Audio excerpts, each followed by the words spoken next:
Now, from what we have here, the question is about the Z-score. And if you remember, we discussed about the Z-score by Altman. This is the formula for the Z-score. I hope you can see it from my screen. Just allow me 1 second. I don't know why my end is, oh yeah, okay, we are okay. So we got the Z-score, and we need to establish, when we talk of the Z-score, the most important thing is to identify the variables that we use in the Z-score. So one of how do we go about it? And this is where we have, let us take the solution. Solution like that. We have the Z-score, and we need to identify, when it comes to these items, for each of the variables that we have for the Z-score, we need to evaluate how do we determine the X1, X2, X3, X4, and X5. I want someone to tell us, what is X1? What is X1? Can someone tell me X1? Let me see from the chat box.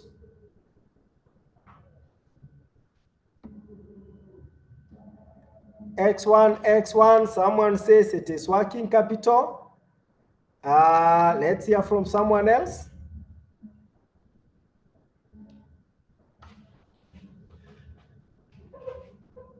X1.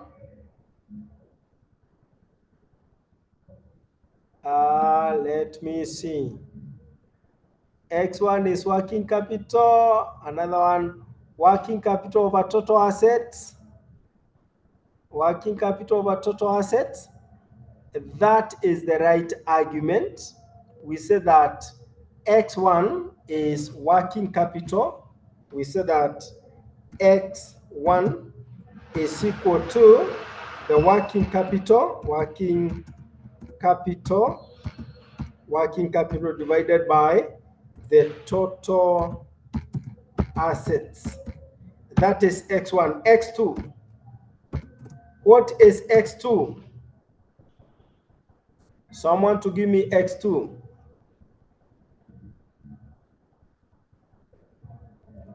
Let me see. X2, someone says retained earnings over total assets. Retained earnings over total assets. Good. The X2 is retained earnings. Retained earnings divided by total assets.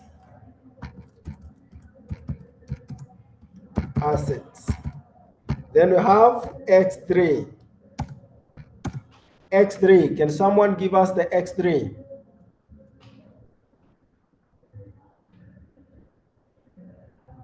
X3. Earnings before interest and tax over total assets. I see someone says that. I will just pick it the way it has been given here. Retained, that is, earnings before interest and tax over the total assets. So this is X3, not X2. X3, we have X4. Can we get X4 from someone? X4.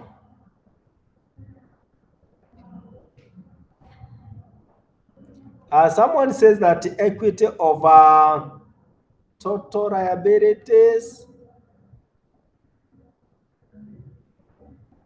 That one I will not agree with it.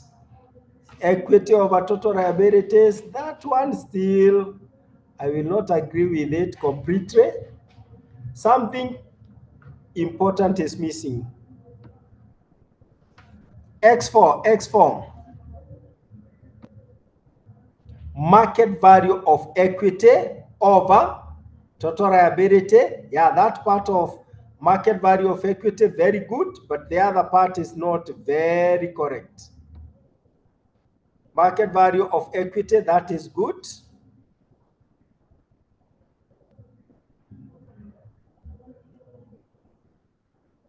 Someone to give me the X form in full, the way it should be. Market value of equity over book value of total liabilities. That is how it should be. It is the market value of equity over book value of liabilities. Always remember both of them, they got the book value and the market value. So we say that market value of equity divided by the book value of liabilities, book value of liabilities. Then we have X5. Someone to give us X5. X5. Let me see. Sales over total assets. Sales over total assets. The assets turnover ratio.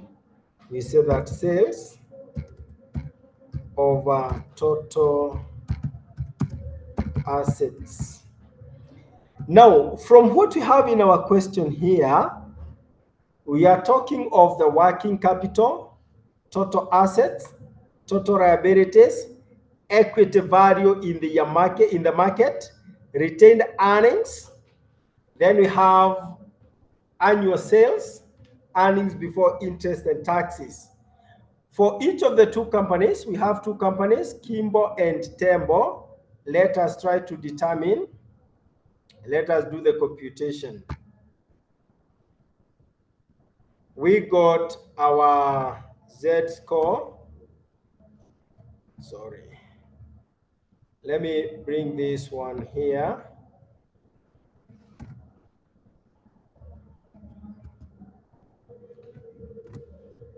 Let us start with the first one, the Kimbo Furniture.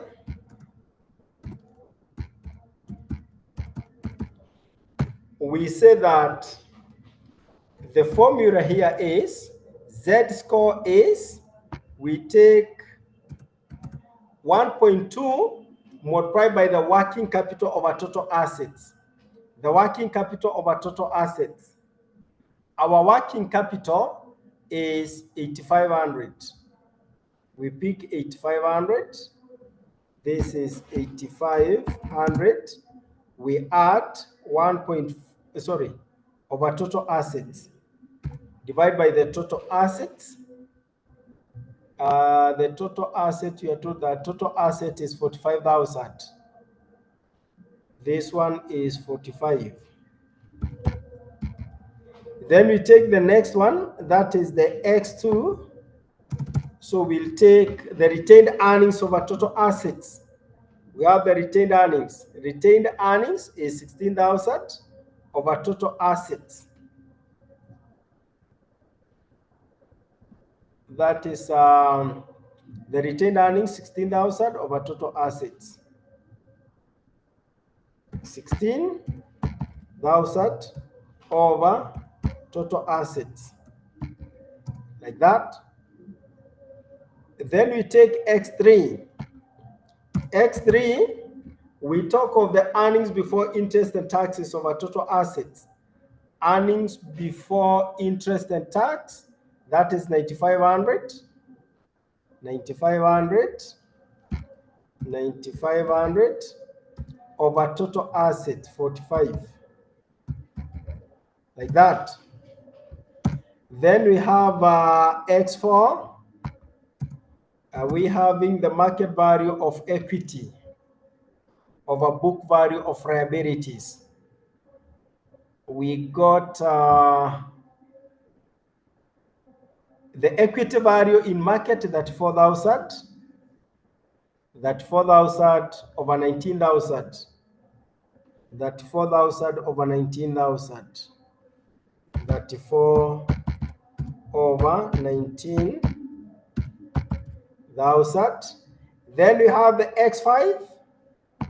X5 like that. The X5, we say, how much was it?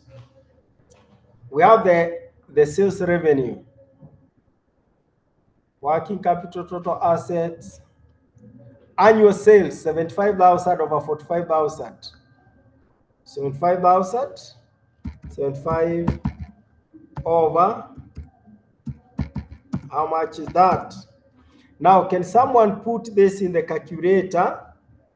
You give us the final answer. I can make it a little bigger for visibility.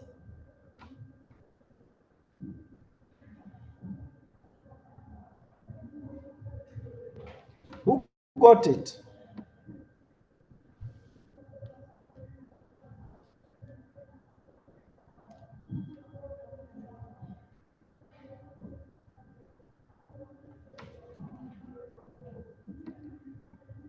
Someone is telling us the question about Z-score formula in past paper, April 2023 question. There is formula Z-score that. Can you confirm what the question is talking about? Please confirm what the question is talking about. Let us first finish this part first before we can embark to that.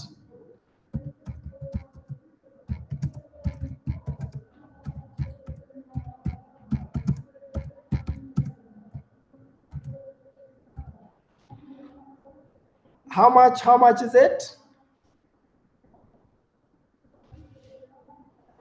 How much is the Z-score? How much is the computation from what you have?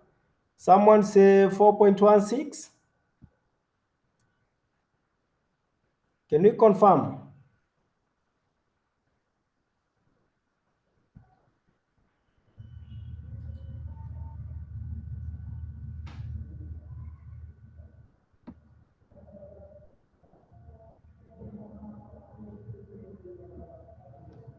Let's confirm.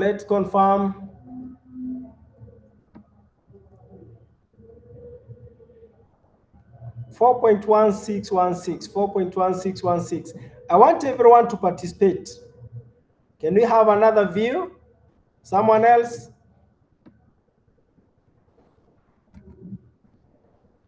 This one gives 4.1616. If I could go with that. This one says that the computed Z-score, the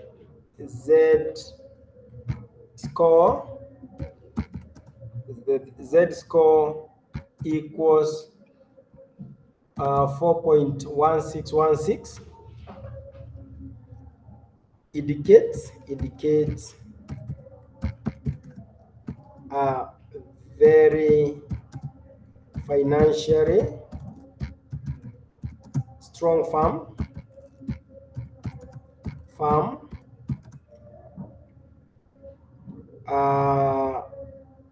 which is not faced by the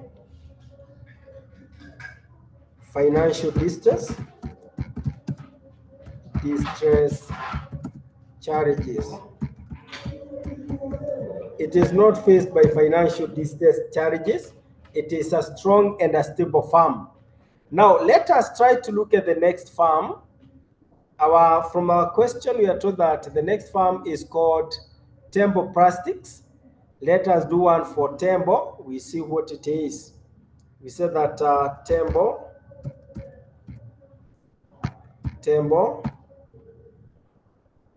Let's get to this one. Let us try to replace this one with the figures given.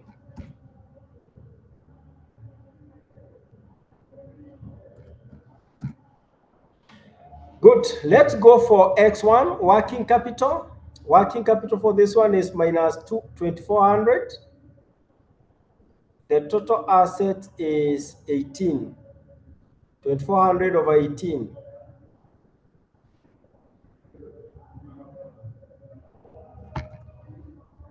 This is times minus 2,400 divided by 18.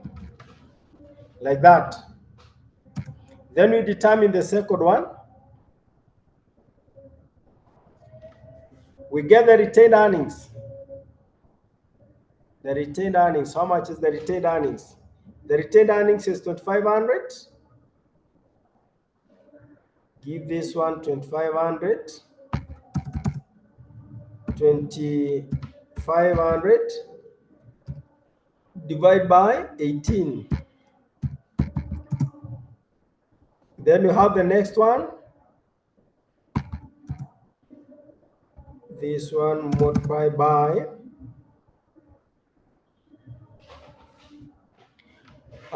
do we have earnings before interest and taxes? Yes, 1,100. 1,100. 1,100 divided by 18. Then we have X4, the market value. Market value of equity is 4,200. Divide by the total liability. 4,200 over 11,000. 4,200 divide by, oh, how much was it? 11,000.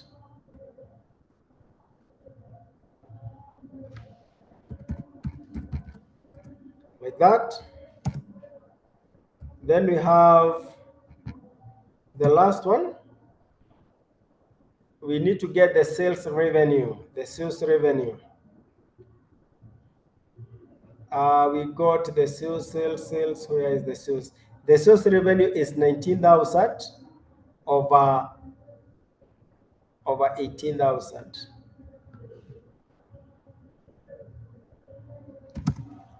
19 divided by 18. How much is the Z score?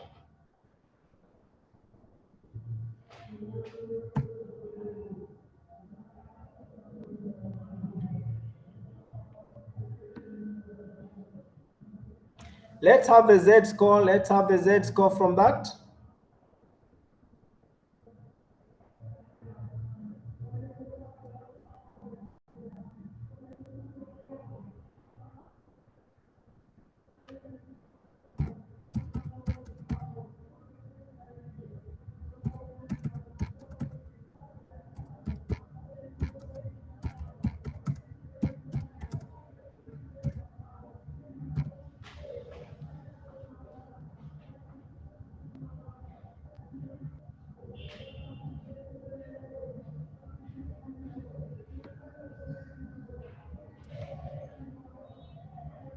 Someone is giving 1.5, another one is giving 3.5. Which is which?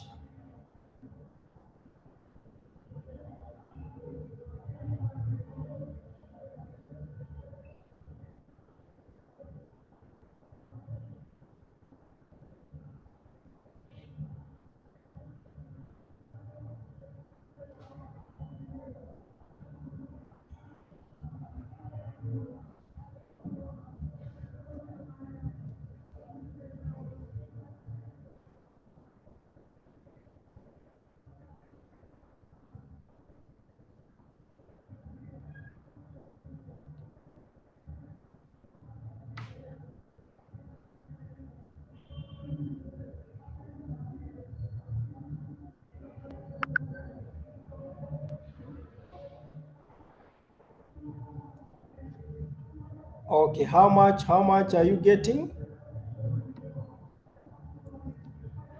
1.52, 1.52, 1.52. We got the 1.52.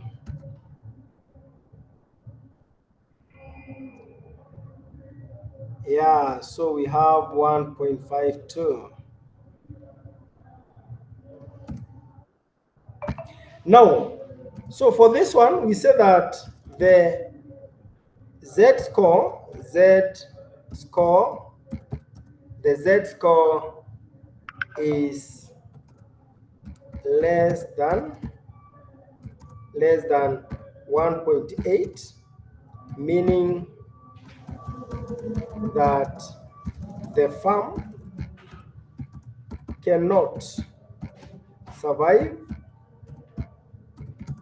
the bankruptcy, the bankruptcy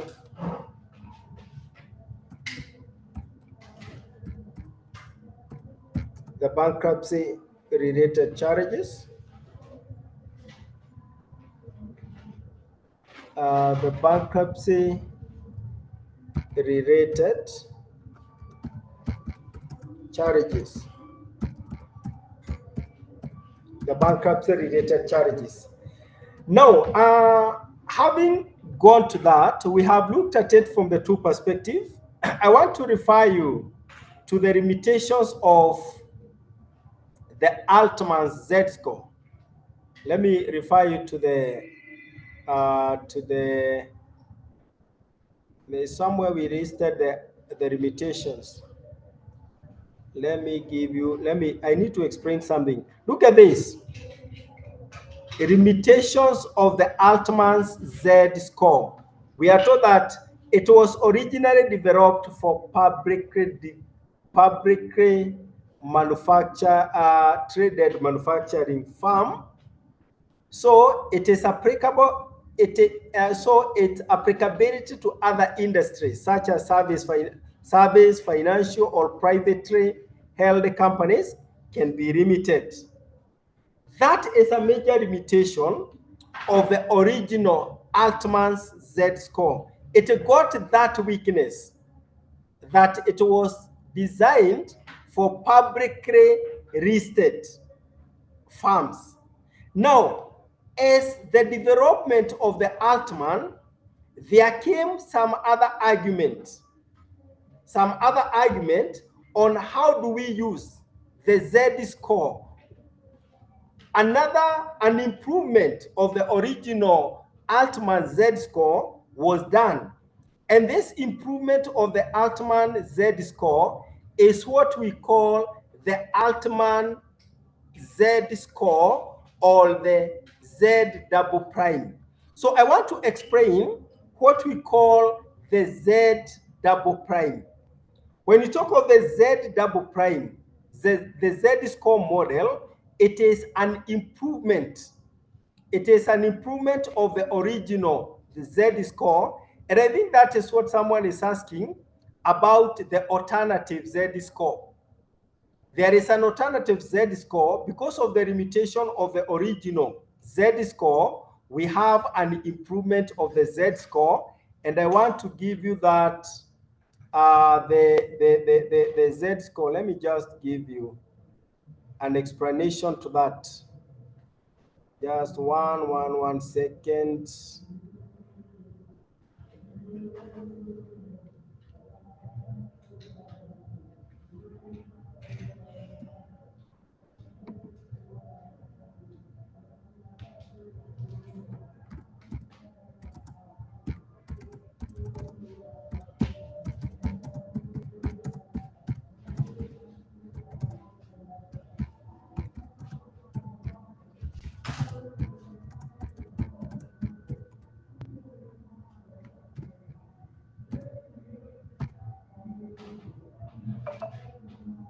I want to give you something on the improved Z-score. Just 1 second.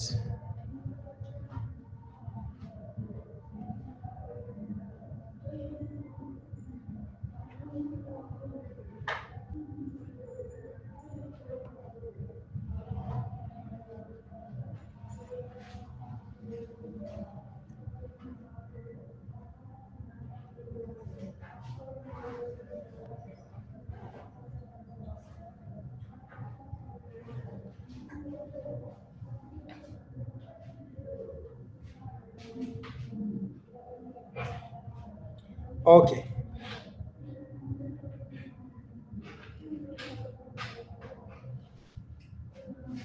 Look at this.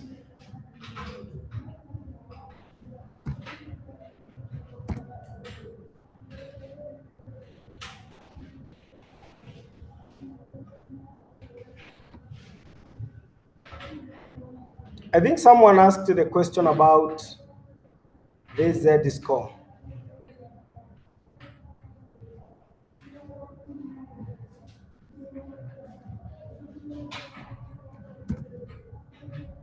Good.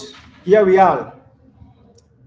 This must be the one that you asked about. It is an improvement because of the limitation of the original Z score. And we say that the formula Z equals 6.56x1 plus 3.26x2 plus 6.72x3 plus 1.05x4 is a specific version, of the Altman Z-score model used for the prediction of the financial distress or bankruptcy. So more precisely, this particular formula is known as the Altman Z-score. Also, we call it the Altman double prime. So in case you are told to use the Altman double prime or the Z double prime, it is the Z score, which is applied to non-manufacturing companies in developed markets, or sometimes for private companies or emerging market companies. Remember, yesterday we stated the limitation that I have quoted for the original Z score. As a result of that, the limitation, the fact that this Z score, the original Z score, was mostly for the manufacturing firms and for those firms that are listed. There was a later development or an improvement where we got the Z double prime or the Z score or the Z double prime with an improvement so as to capture non-manufacturing firms and the emerging firms in the market. So now, when it comes to this one, we say that the Z score is the overall index or score that indicates a company financial health and probability of bankruptcy. And it remains that X1 is the working capital over the total assets. But now we are using a different measure. We say that this ratio measures the company's short-term liquidity and ability to meet its current obligation. With a higher ratio, it means we got more working capital to help in the liquidity. A firm with a higher working capital to total assets, it means that that firm is more liquid because it got more of the working capital. Then we have the X2, the same case.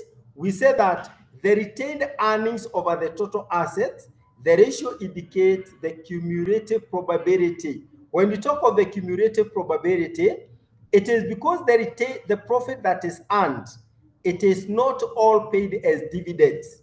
It helps to grow the firm. So cumulative profitability and how much of the company assets are financed by reinvesting earnings instead of going for debt. So when again it is high, it shows financial stability of the firm. The X3, again, we talk of the earnings before interest and taxes to total assets. To total assets, the ratio will also measure the company operating profitability and the efficiency in generating profit from the assets that are invested in that firm before paying their interest and taxes.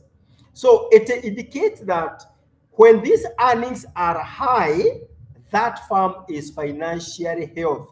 Now, where do we bring the issue of this one reflecting the companies that are not listed in the securities market?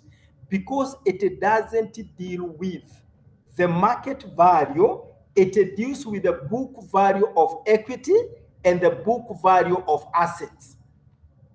the book value of equity and the book value of assets. And that is why when we are answering that question, that illustration, I insisted that the X4 for the original Z-score was specifically for the market value of equity and the book value of liability. But this one we are talking of the book value of equity and the book value of liability because it is a non-listed company. The emerging companies, the private companies, do not fall under the first Altman. As we said yesterday, the original Altman Z-score was developed in 1968. After the charges that are there with the original Altman, that is how this one was brought into place. It fits other firms that are non-manufacturing, and again, the firms that are not listed in the market. So this ratio measures the company's solvency and leverage. It indicates how much the company assets are financed by equity relative to liability. The higher ratio suggests a stronger equity base and lower financial risk. The risk is low. And a very important point, as I have mentioned, is that not for public companies, the original Z-score uses market value of equity in X4, but this specific Z-score uses the book value of equity. In simple terms, we are saying, when you are required to explain this model, it will give you a better argument because it excludes that part of the market value. And by the look of it, it is Z-score is equal to, if you look at it, it is Z-score is equal to 6.56x1 plus 3.26x2 plus 6.72x3 plus 1.05x4. I don't know whether there's a question to that end. Then when it comes to the interpretation, we said that while the exact threshold can vary slightly depending on the source and context, general interpretation for the Z-score are often. Remember yesterday I said the interpretation varies in some cases. If the Z-score is greater than 2.6, the company is generally considered to be in the safe zone. Remember yesterday we talked about 2.7 and above. Now, 1.1 and 2.6, this is what we call the gray area or the gray zone or alert zone, the 50-50 likelihood. Then we have the Z-score of less than 1.1. The company is in the distress zone, high likelihood of experiencing financial distress. In conclusion, we need to look at some few points. Edward Altman developed the original Z-score model in 1968, primarily for public manufacturing company, as I said earlier. He later refined it into different versions like Z-score, that is a Z-double, to make it applicable to a wider range of companies. That is private companies, non-manufacturing, emerging companies, non-listed companies. Then it gives the perspective to multivariant analysis. We said that the Z-score is a multivariant model. Remember, that is what we said yesterday, because it combines several financial ratios to form a single Z-score ratio. Z-score is a ratio. So it is considered more robust than analyzing using the conventional way that we use to analyze a firm. Number two, it helps a lot when it comes to the prediction, since it uses a early warning system to assess the probability of the company defaulting on its debt. Then its limitations. It is widely used, yes, but the Z-score model relies on historical accounting data, and we know that the past will not always be a reflection of the future. it may therefore not capture the dynamic changes that come with the farm in the future.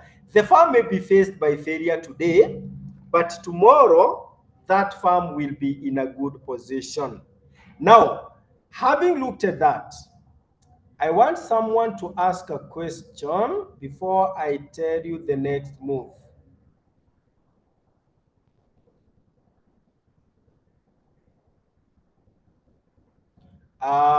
Someone, I want to see whether someone has a question.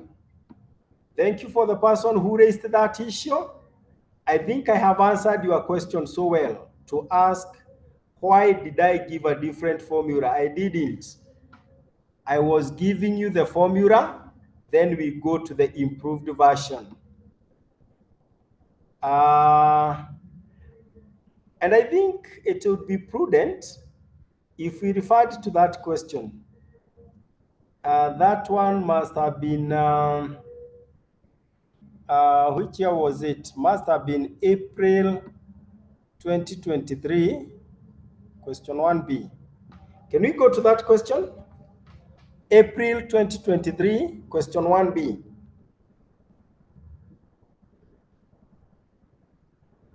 Open the question.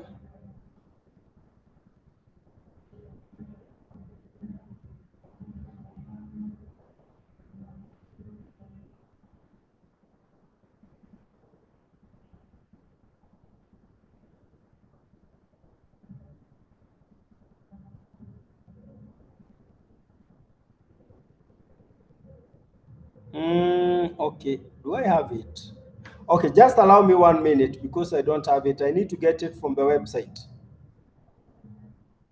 Just 1 minute, but if someone has it, okay, let me just get it from the website.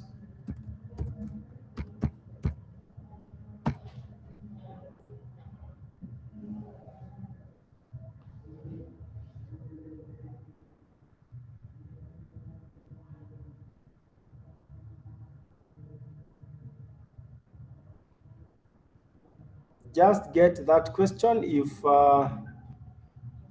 April 2023.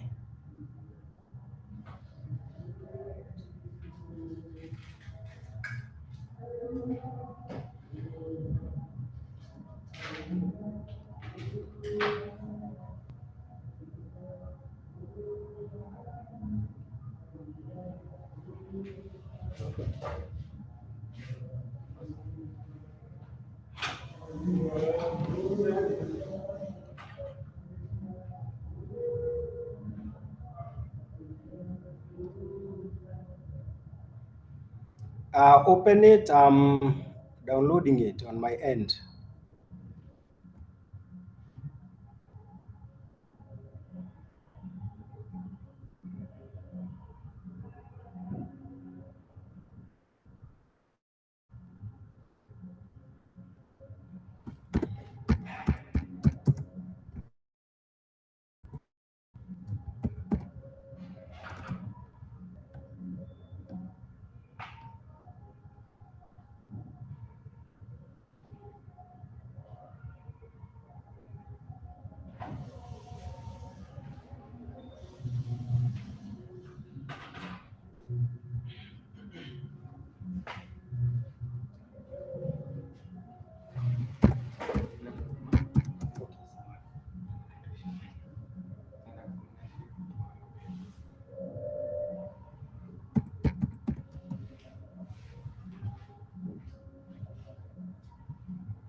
Good, I think I have it now. So let us, April 2023.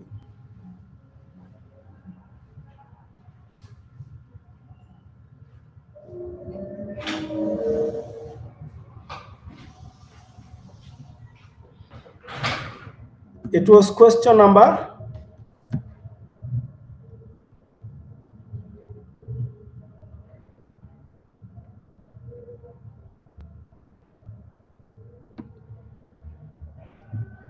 It was April 2023, question number 1B. April 2023, question number 1B.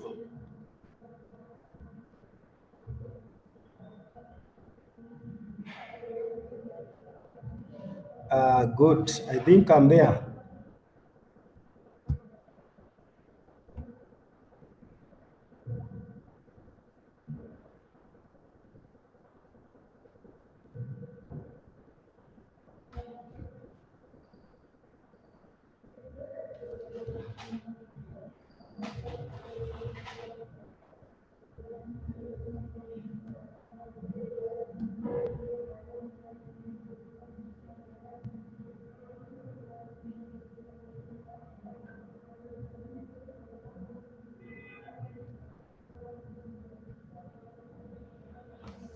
I hope you can see it on my screen.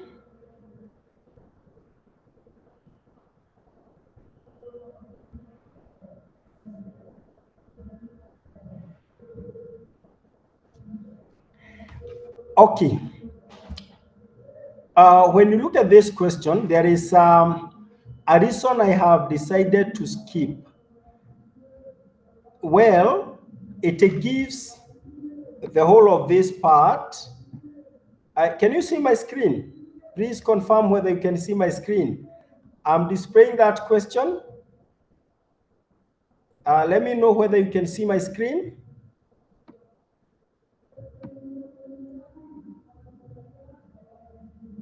Okay. I see you can see my screen. Now, when you look at this question, we are told that the additional information, the share market price of this is that. Then we are told that the modified version. Remember, in fact, even the examiner states it very clear that the modified version of Altman Z-score model for corporate failure prediction for non-manufacturing company is given by Z equals 6.56x1 plus 3.26x2 plus 6.72x3 plus 1.05x4, excluding the x5. Now, when you go down to the question, to the required, why I want us to first leave it, the question is calculate the adjusted present value. Allow me to answer this question when we go to the project evaluation. When we go to the project evaluation, so that we will have covered everything that is captured in this question. Remember, when you look at it, it is a combination of a number of items. It requires you to do the capital asset pricing model. It requires you to use the APT. So if I were to explain it here, I think it will not be of much help. I will answer this question, but I will answer it after we have done the portfolio theory and after we have done the investment decision. But the good thing is that I have explained everything to do with Altman, to do with the prediction of corporate failure. Allow me not to answer it, but I know I had planned to do it after investment decision. With that, let us continue with what we are doing, unless someone has a question. Unless someone has a question, please. We can go ahead. Let me see whether someone has asked, anyone has asked a question.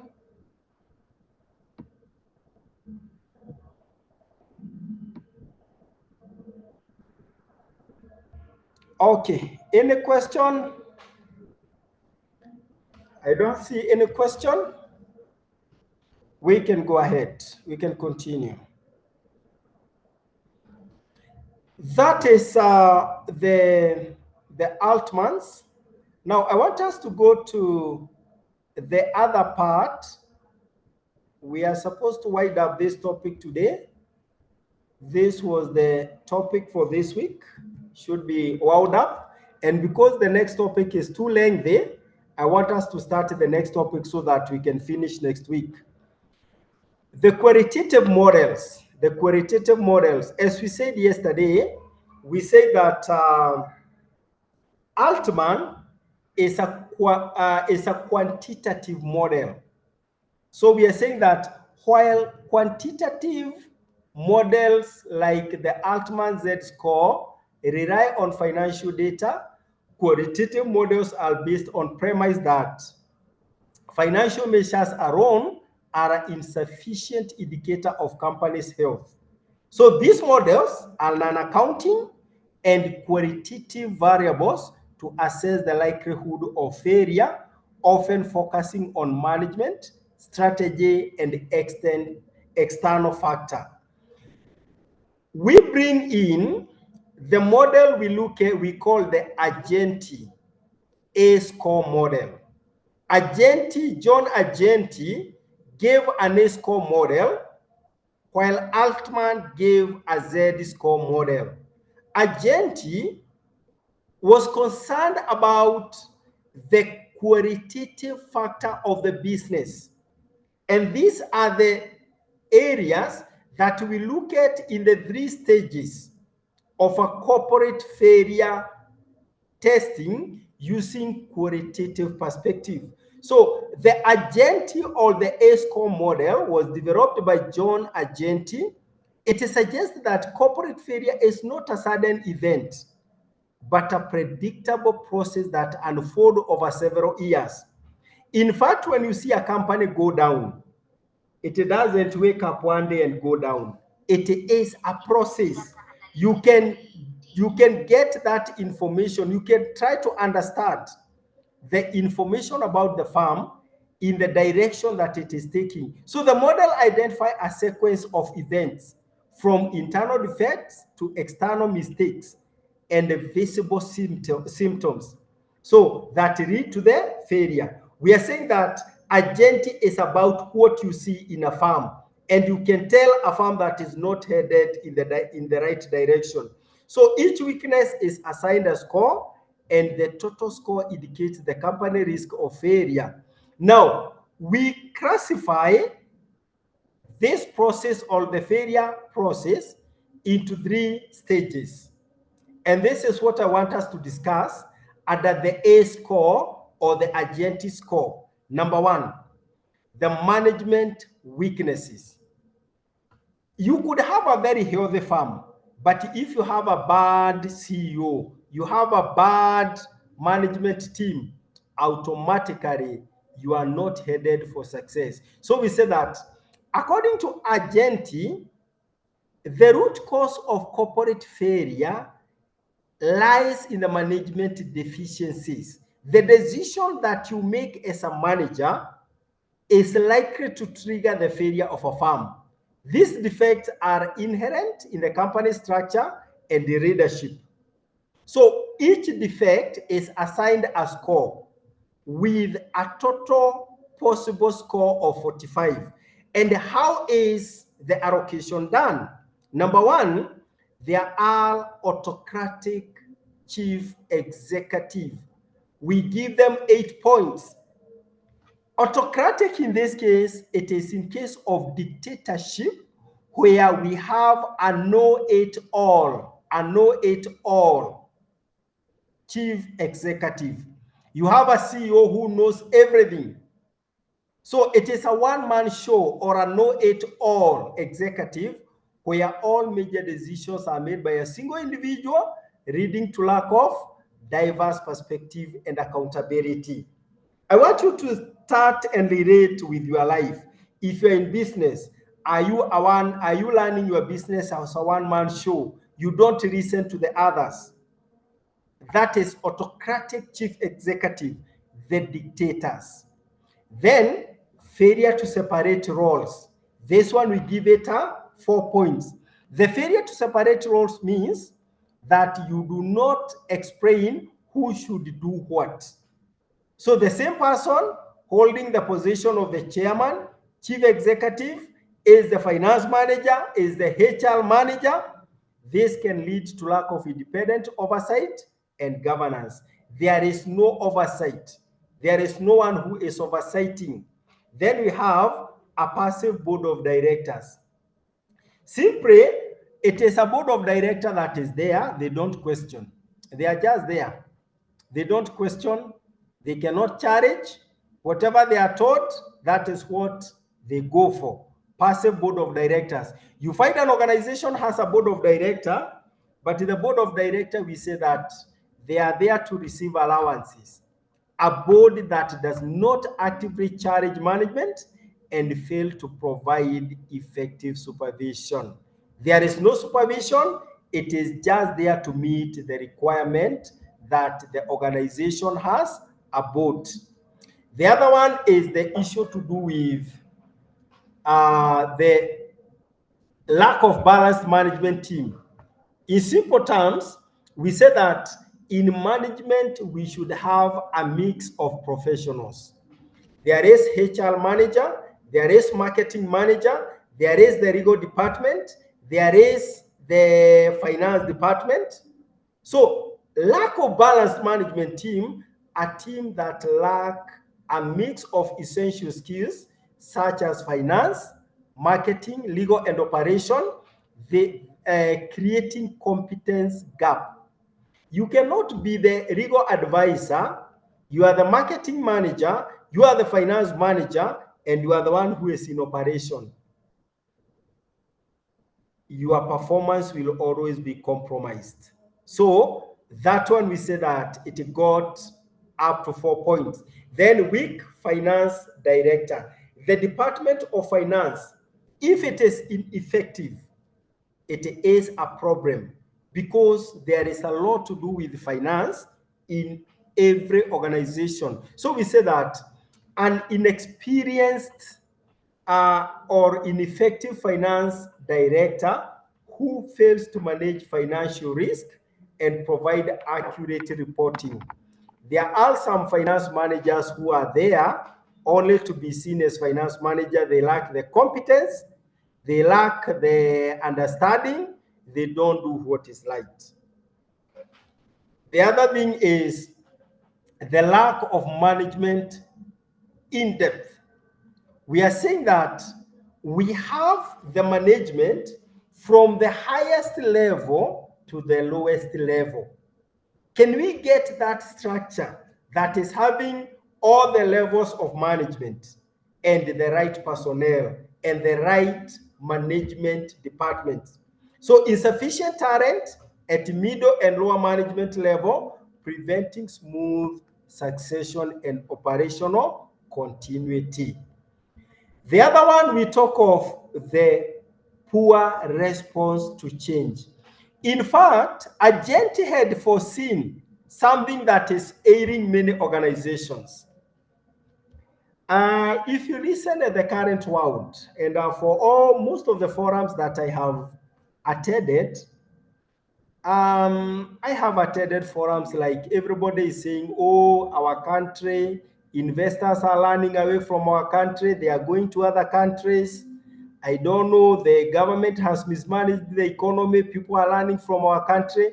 But personally, I have engaged in trying to get the facts about these companies that people are saying or say that they are closing down. Is it really as a result of what people think it is? In most cases, they are pushed out of the market by the change.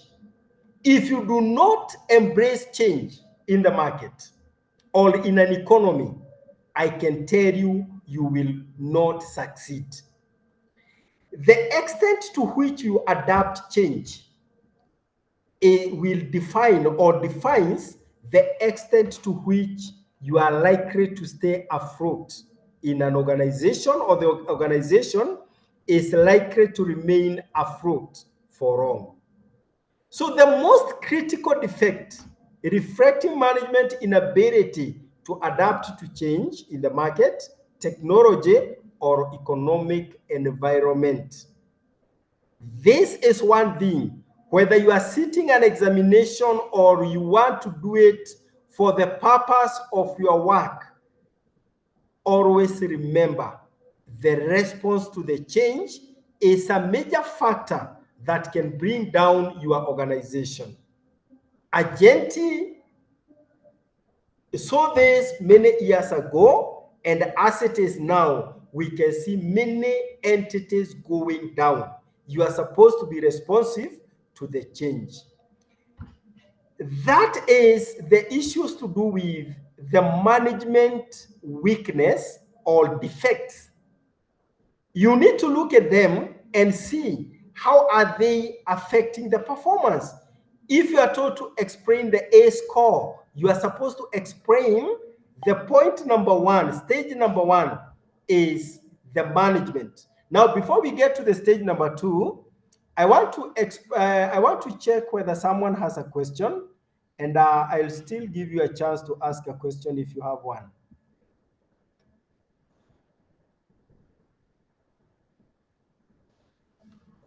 Someone is asking, Z score is modified. Which date? Okay. I may not have the exact time that it was modified. The only fact that I will give you is that the modification was done by the original person who was Altman. After realizing the mistake, there is someone who is asking answer part B only. Okay, I will do that. Okay, but just give it time. I will explain the whole thing. Let me combine everything, because if I was to answer part B, I will have to take you through the whole question, and it might consume time, and still I will come to it. Just hold. I will explain it. Don't worry. That one I promise. Those points you put mean what? Now, this someone who is asking, what does those points mean? Indicators of corporate failure. What can cause, let me put it this way. They are the qualitative indicators of corporate failure. Yes, if I can put it that way. The qualitative indicators of corporate failure, because the Z-score one is quantitative indicator of corporate failure. I think that is what you're asking. Okay, now someone is asking, do what to understand how these marks are allocated? Is that really important to know how the marks are allocated? Remember, we have so many questions. They got different allocation. That one may not be very important, the allocation of the marks. Someone is saying autocratic leadership is bad to organization in case of conflict of interest. Well, okay. I will agree with the savior. Autocratic leadership depends. Sometimes autocratic leadership, especially in case of crisis, are very important, are critical. But again, it depends on a leader. If you have an autocratic leader who does not have a vision, you are doomed to fail. You could have an autocratic leader with a vision. They force things to happen the right way. The only problem is that it is not sustainable to perpetuity. It is only good in short term and three things: short term, visionary leader, and short term, visionary leader, and in case of crisis, autocratic applies. Sometimes when there is crisis, when you need to be given direction, but it cannot hold. Even if you are telling people the good thing, you cannot tell them by force forever. So it is short-lived. Thank you, and I think that one is okay. Unless someone has a question, thank you for your contribution. It shows that I'm not alone in class. Sometimes you can find yourself alone in class. Thank you for your contribution. I see 95 participants. We are at 95%. So there is about 5% that is missing in action. You need to find out who they are and where they are. Let us continue. That is management indicator according to Argenti. Number 2, accounting deficiencies. Accounting deficiencies. We say that number 1, no budgetary control. No budgetary control. The failure, number 1, to have a budget in place. It is one thing to have a budget and to adopt budgetary control. This means We write a budget, but we do things that are contrary, different from what the budget that we have put in place. So by the end of the day, that budget remains a document that is of no importance. The budget should be professionally put in place, and should be a guide to whatever the activity are done. In case of variance, the variation should be explained and the reason for variation should be put in place. Number two, the issue of no cash flow plans. Remember when we started, we talked about the profit maximization and the wealth maximization. Wealth is about the cash flow.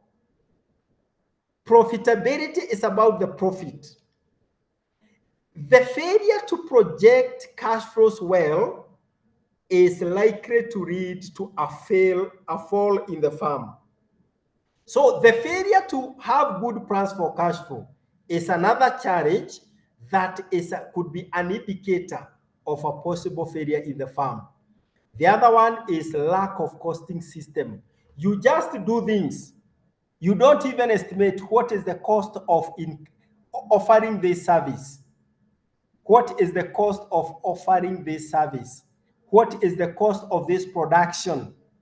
If we do not achieve that costing level, what needs to be done? So we are saying that when it comes to accounting, budgetary, cash flow, and costing are very, very critical. So we say that a score of 10 or less in this section is considered satisfactory. A score above 10 is sufficient. Is a sufficient cause for concern, suggesting that the company is at a risk. The other issue we look at is about the mistakes. According to Argenti, weak management inevitably leads to poor decision.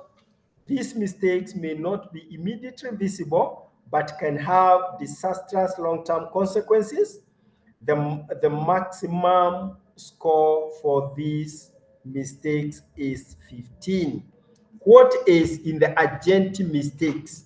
What mistakes can you make as a manager in an organization? Number one, high gearing level.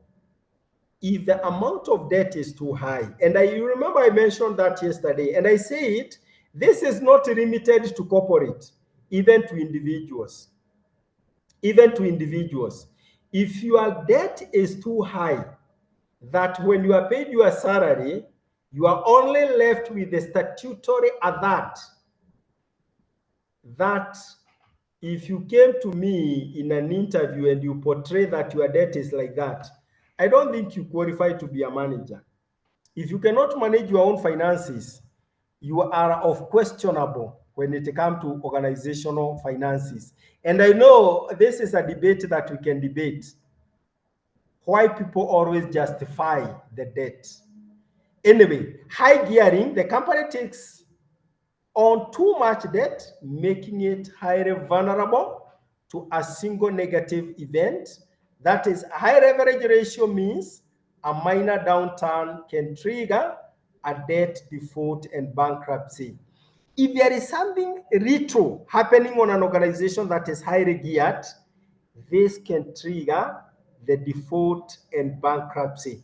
That is why you are supposed to make sure that you manage your debt so well. The other thing is overtrading.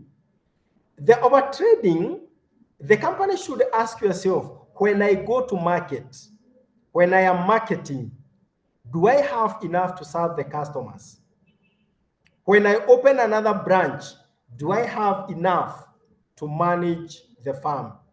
We say that this occurs when a company expands its sales rapidly without having sufficient long-term capital base to support the growth. It is equally important to manage the growth and support the growth. This leads to severe liquidity problem as working capital is stretched. This is common mistake for overly ambitious management team. If the management is over ambitious, you are likely to fall into this trouble. Then we talk of the other one is the big project, where you make investment in very big investment in large projects. We are talking of high risk projects, risk from within and without, whose failure could cause the entire company to collapse. Sometimes managers go beyond, and with this one, they find themselves in total problem.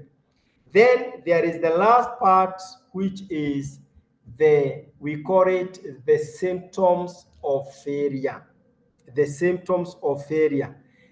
We say that this is the final stage where the consequences of management defect and mistakes become visible to external observers. Simply what we are saying is that you could be a manager, things are messed up within, but nobody who sees that. Nobody who sees that. Until that day that the external party start feeling the heat, they realize that things are not going well. This appeared in the last 2 years before failure, and this is where we say it. Under the Z score, we try to assess the likelihood that the firm will collapse within 2 years. This is where the firm is in its last stage. These appear in the last 2 years before failure and include number one, decline in revenue.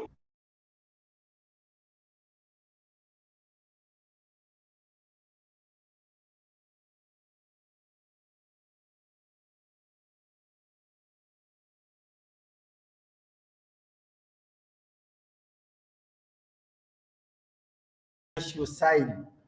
We also talk of the creative accounting comes in, where the managers resort to manipulating financial statement so as to hide the company's true condition.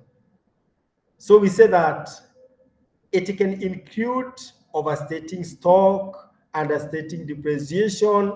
This one will lead to, when the reality hits, the organization will just come down.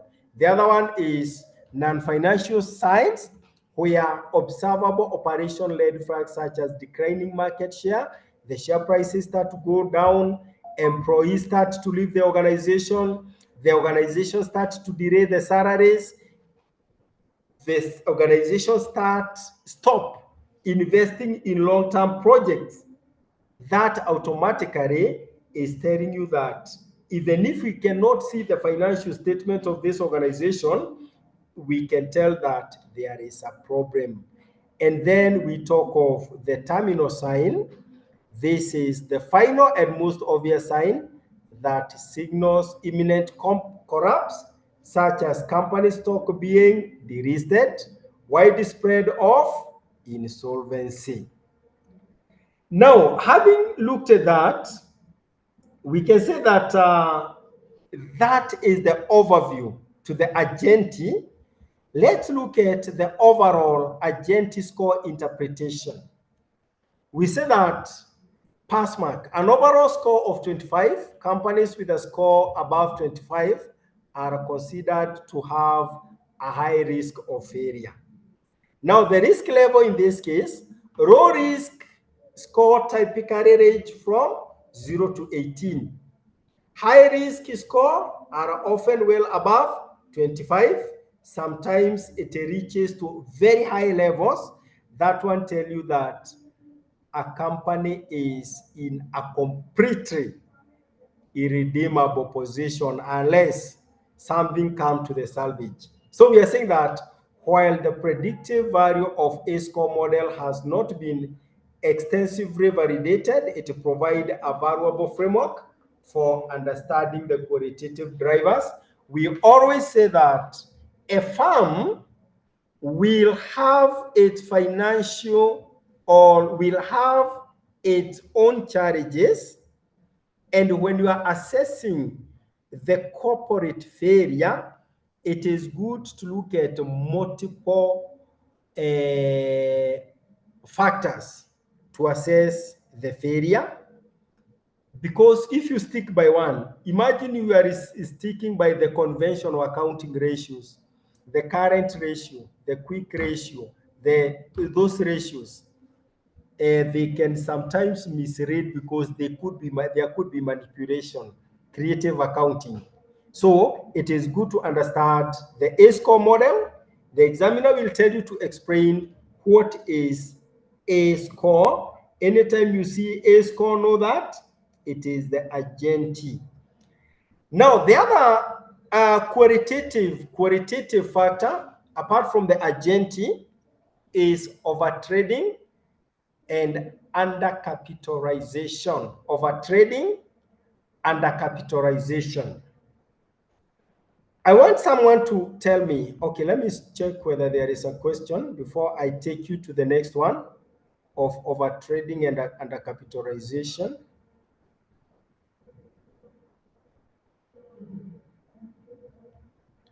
Okay, I don't see any question.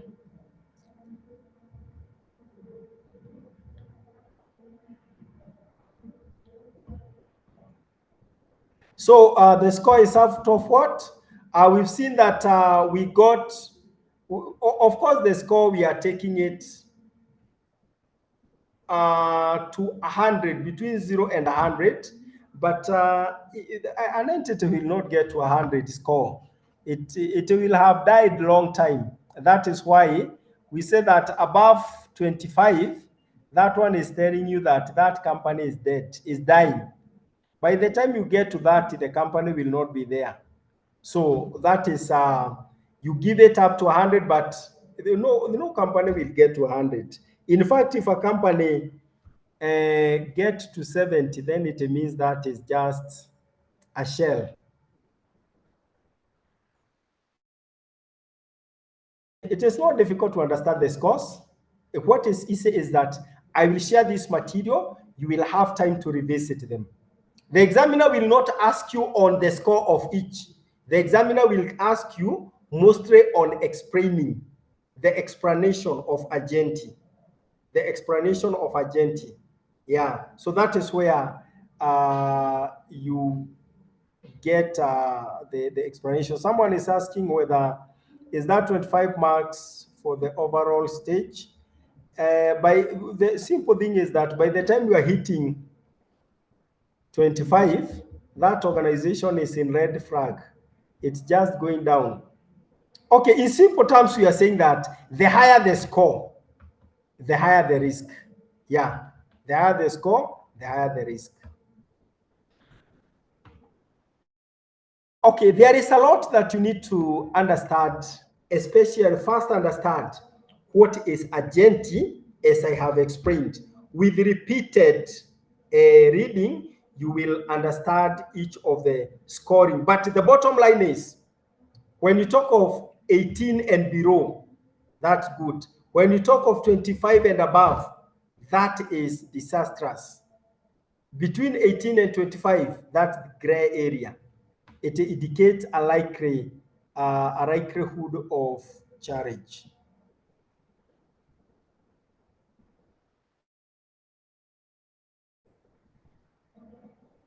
Someone is saying based on interpretation of the result or the comments.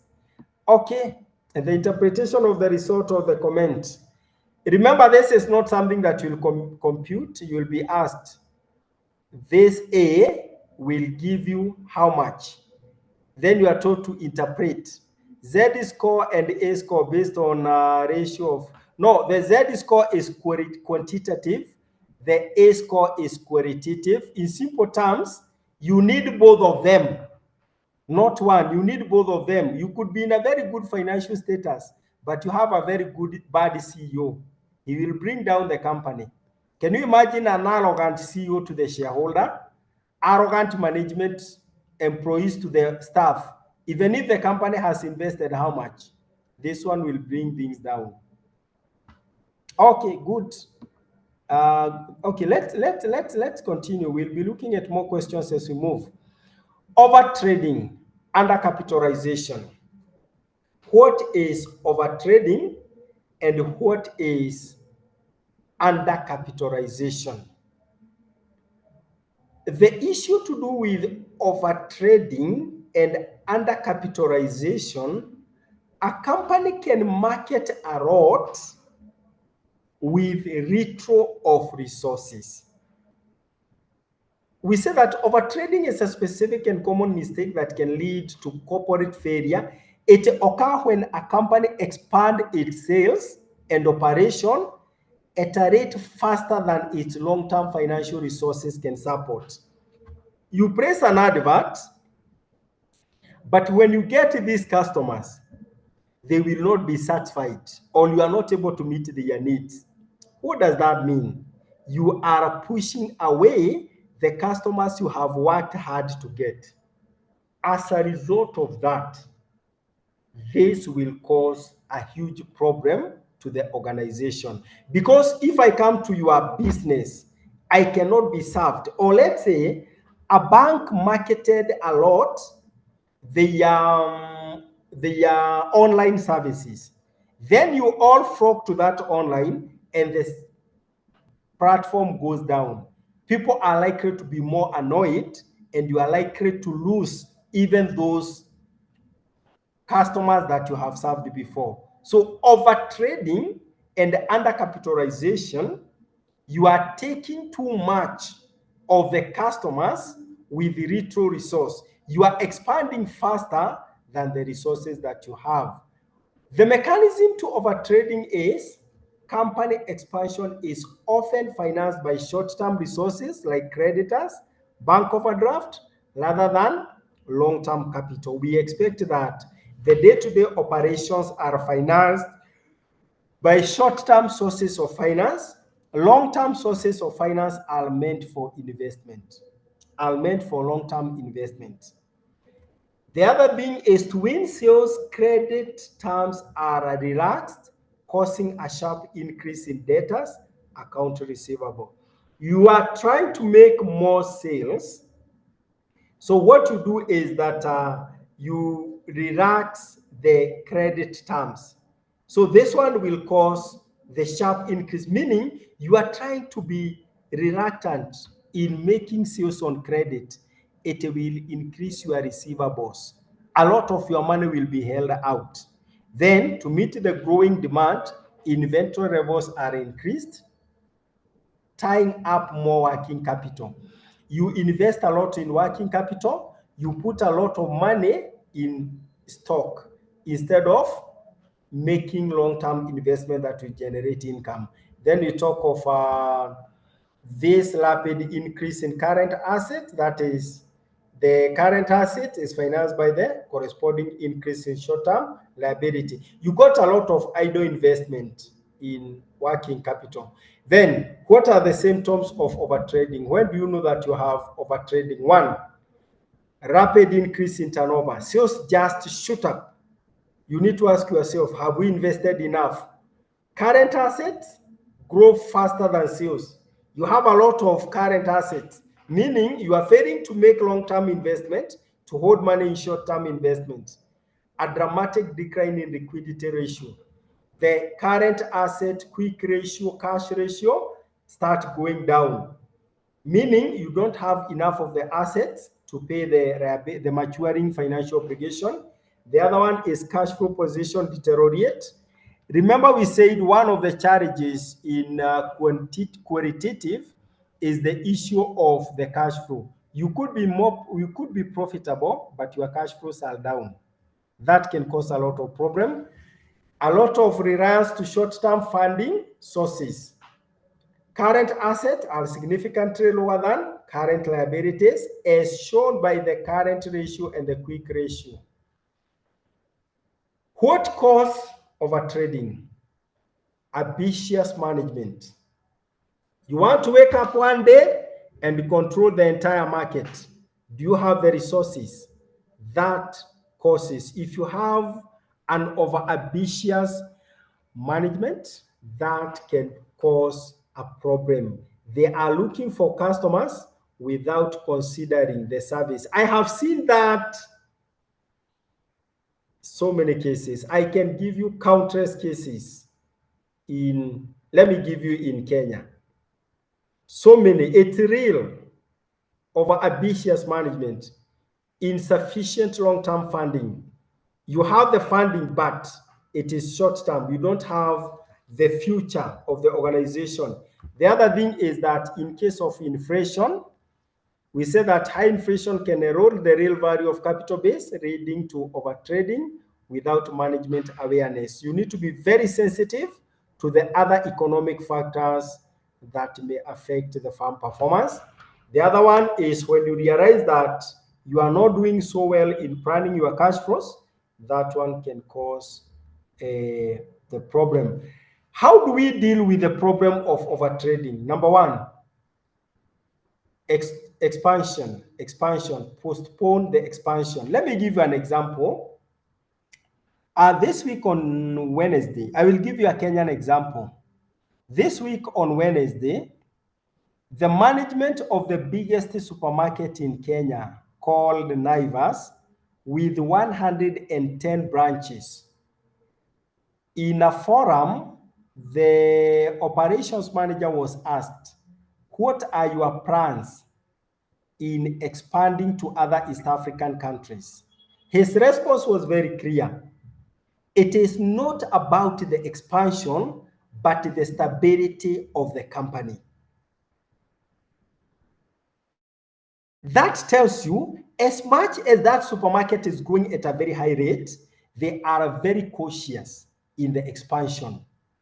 They are talking of future expansion, but not immediately in other East African countries. So slow down the rate of sales growth to manageable level. First, manage what you can before you go to the next level. Then raise long-term finances. Make sure that equity, either you call the shareholders to inject more equity or you retain more of earnings to grow the farm. Get manageable long-term debt to invest. Then improve working capital management.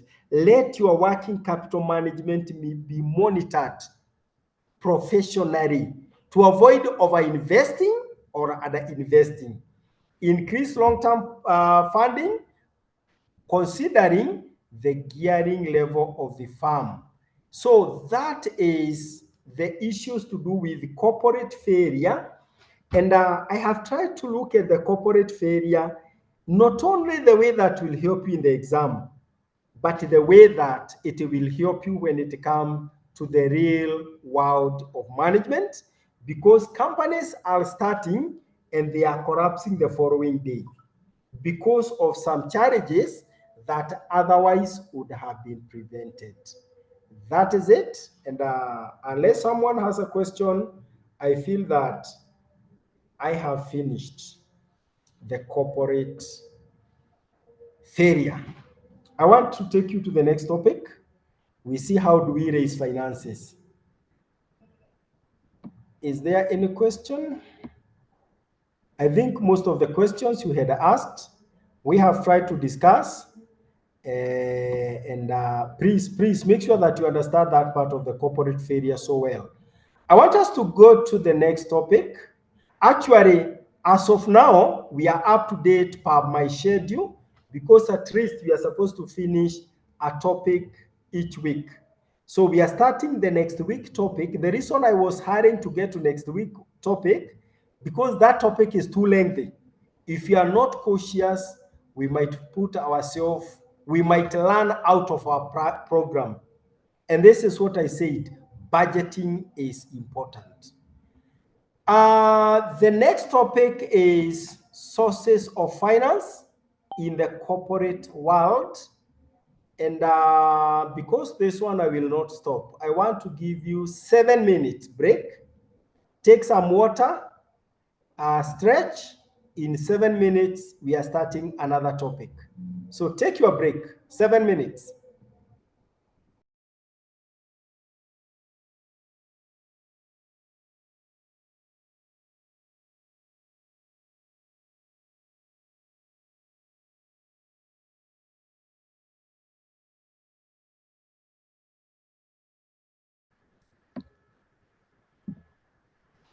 Are you there so that you can continue?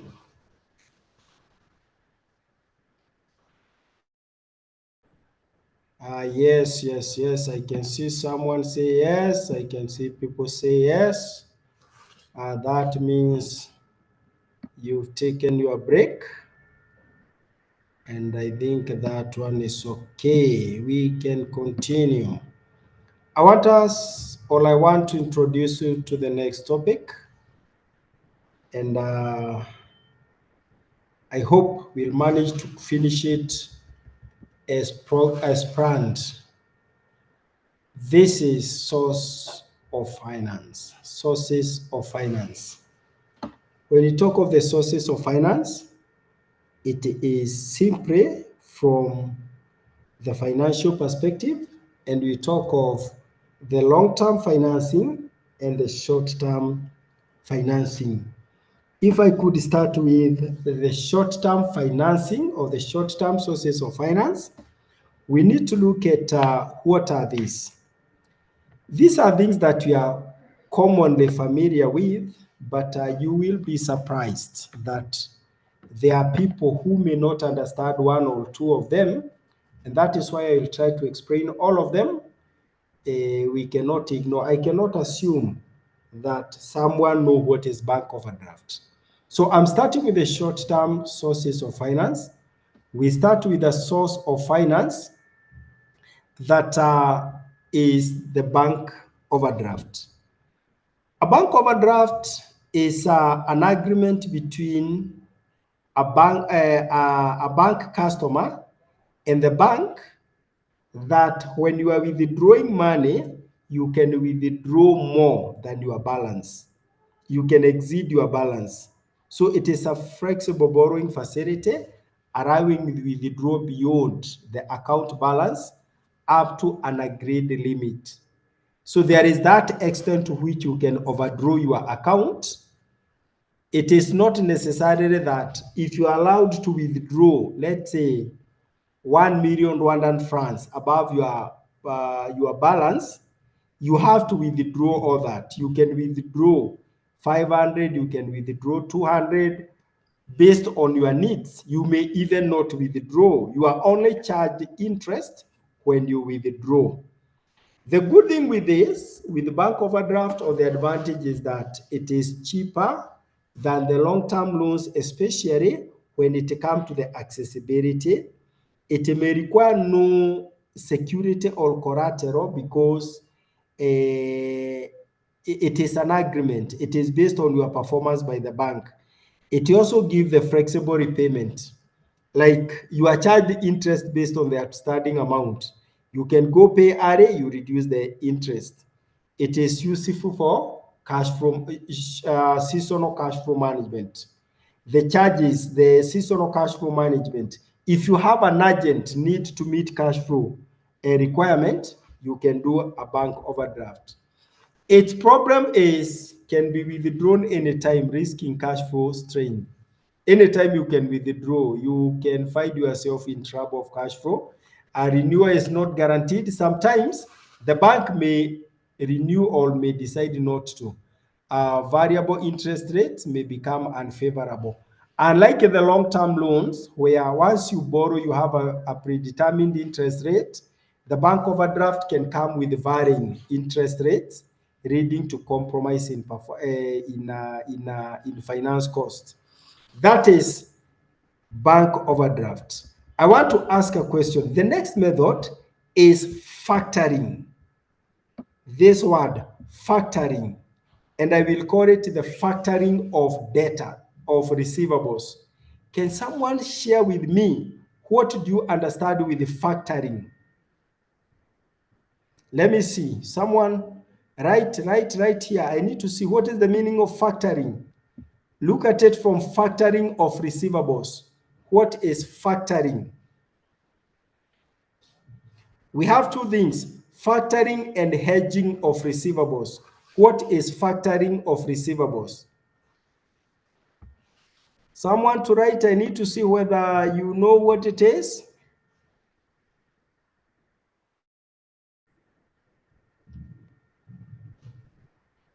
What is factoring? Is there anyone? Good. Someone says selling of receivables. Selling of receivables. Good. Did I see someone asking another question? How bank overdraft is cheaper than long-term loan, as long as we know that is the one which has the highest interest rate. It got a higher interest rate. The issue of cheap is that you can borrow today, fix your problem, and pay tomorrow. It will save you on the finance cost. It will save you on the finance cost. Then you borrow exactly what you need.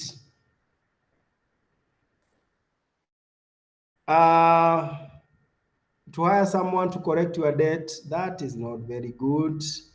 To hire someone to correct your debt, not very good. Credit control, factoring is credit control. Factoring, those who responded fast. Factoring is the sale of receivables. It is the sale of receivables. That is the best. You see, the best word that you can use, selling trade receivables to factor company for immediate cash. I want to give an example. If you have a car, there are two ways in which you can raise money from that car. You can sell that vehicle, or you can use it as a collateral to get a loan. Selling of the car. If you have receivables are assets to the business. You can raise money from receivables by selling them to a third party. So what is this types of factoring? Recourse factoring, business bears bad debt risk. Non-recourse factoring, the factor bears bad debt risk after credit approval. Sale of debt receivables means if someone owes you money, you can transfer that to another person, then you receive money. You receive money, meaning that other party will be paid by your debtors. You can enter into an agreement where, in case the paying person does not pay, there is bad debt, the bad debt will come to you. You are the one who will pay the factor. We call it a recourse factoring. The other one, non-recourse factoring, is where once you sell the debtors, it is the other party to correct. What are the advantages of factoring? Access to cash is quick because receivables in most cases have a good element of recovery. In case of a non-recourse factoring, bad debts are protected because you sell the debtors and the likelihood of bad debt. The other thing is that outsourced sales ledger management improves efficiency. Once you sell your debtors, you no longer account for the debtors. It becomes another thing altogether. You stop accounting for them. It helps you not to maintain the ledgers on the debtors. The other thing is that helps growing farm with raising debt. So once you sell on credit, you use these receivables to grow your farm. The disadvantage are like number one, sometimes it can be expensive. Why is it expensive? One, when you are selling debtors, there is a fee that you are charged for transferring the risk. Number two, you receive money early, so there is an element of interest that you are charged. Remember, if you say you factor the debtors, maybe you are supposed to receive money in 6 months' time from your debtors, but you receive the money today. You will be charged interest for receiving the money earlier.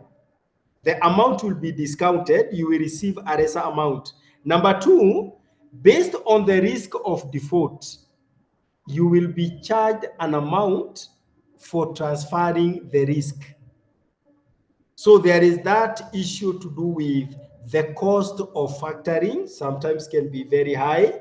Then factors, strict credit control may upset customer. When you sell your debtors, let's say you have a customer who bought on credit, then you sell that debtor it means that the other party does not have any business attachment with your data. They might harass them and you are likely to lose the customer. May signal weak financial status unless undisclosed. This means when you do the factoring, it means why are you selling short-term assets? It means that you are in financial crisis. It may show a liquidity problem in a firm, and this may not perform so well. The other one we talk of the invoice discounting. We say that when it comes to the issue of the invoice discounting, remember you've issued an invoice to a customer to pay you, but you give it to another party, or you are given money by another party in advance, but you are the one who will retain the power to correct that money so that you pay the other party. In simple terms, what I'm saying is that invoice discounting is what we call the hedging. In other terms, you give your debtors as collateral. So if you give them as collateral, then it means you will be given money by another party, but the debtors are still yours. You will correct to pay the other party. You are given the money on confidence that you will pay the other party. So it is similar to factoring, but confidential. You don't engage the debtor. You don't tell the debtor that I have sold you. But in factoring, you tell the debtor that now you will not pay me, you will pay the other party. It provides finance without involving the customer directly. Then company bears bad debt risk. Of course, it is the firm duty to correct the debt, and therefore, in case of default, the firm will bear the bad debt. They are supposed to pay the other firm. That is some samples of the short-term borrowing. Let us look at the long-term borrowing, long-term finance, sources of finance.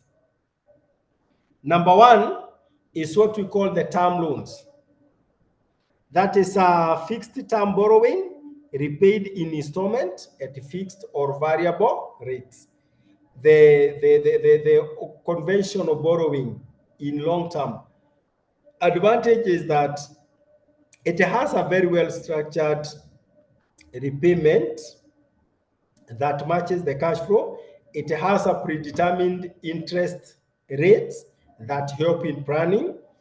The main disadvantage is that early payment penalties may apply. But in these days, because of the competition in the market, the early payment no longer apply unless in an extreme case.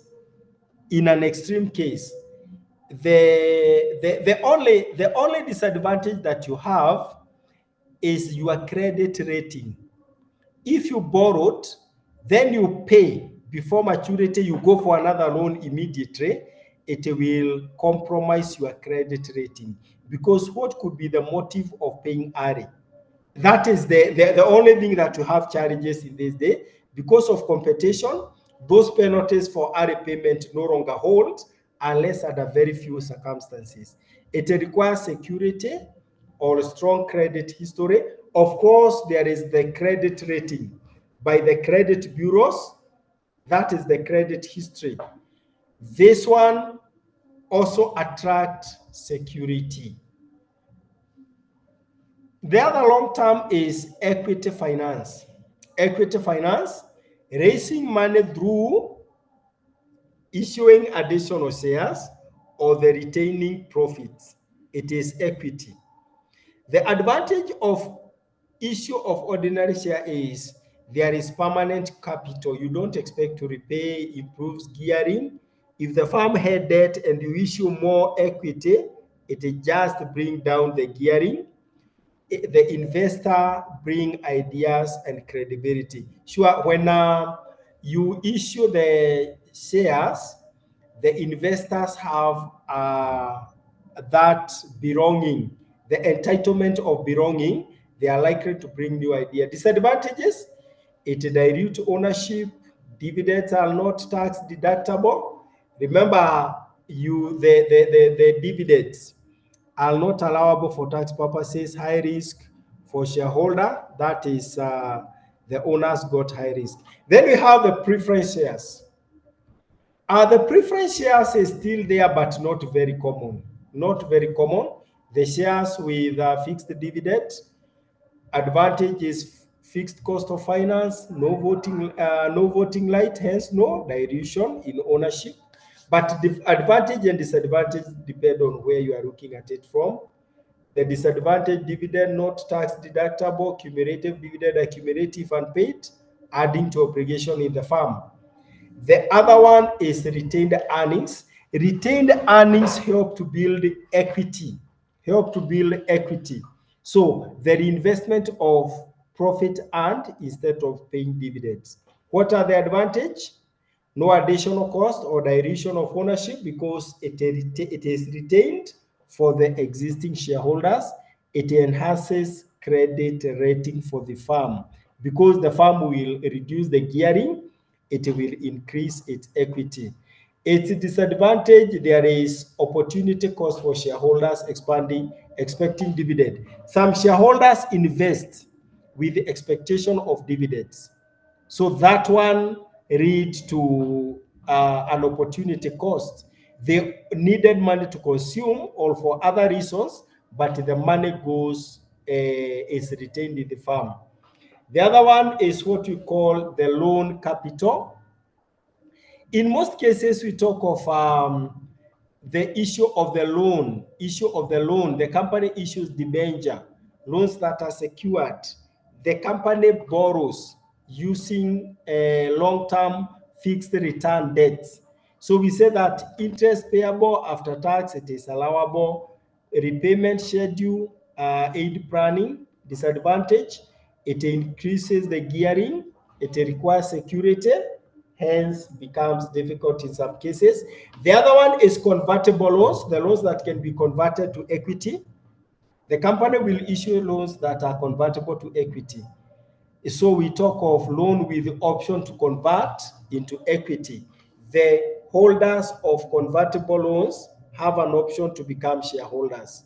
Then advantage, low interest rates due to conversion option, deferred dilution of ownership until conversion. Like the dilution is not instantaneous. It is in future upon conversion. The other thing is disadvantage, likely future dilution. Yeah, that is it. Then we talk of the leasing. The lease. I want to ask a question, but this is an accounting question. There are two types of leases. One is operating lease, two, finance lease. What is the difference between finance lease and operating lease? Someone to answer that. What is the difference between finance lease and operating lease as I look at the questions that you have raised?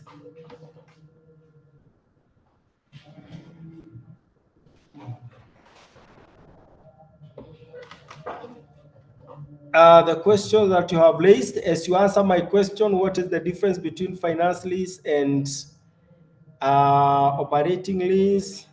Factoring is like selling receivables at low amount than what, that is correct. A business sale, okay. How is dividend being tax allowed? A disadvantage. How is the business? Because interest is tax allowable, the business enjoy what we call the interest tax shield. The business will pay less tax. Dividend is paid after the tax is paid. It is a disadvantage to the firm because there is no dividend shield. In interest, the business will pay less tax. But if you are paying dividend, the firm will pay more tax. That is why it is a disadvantage. The other question.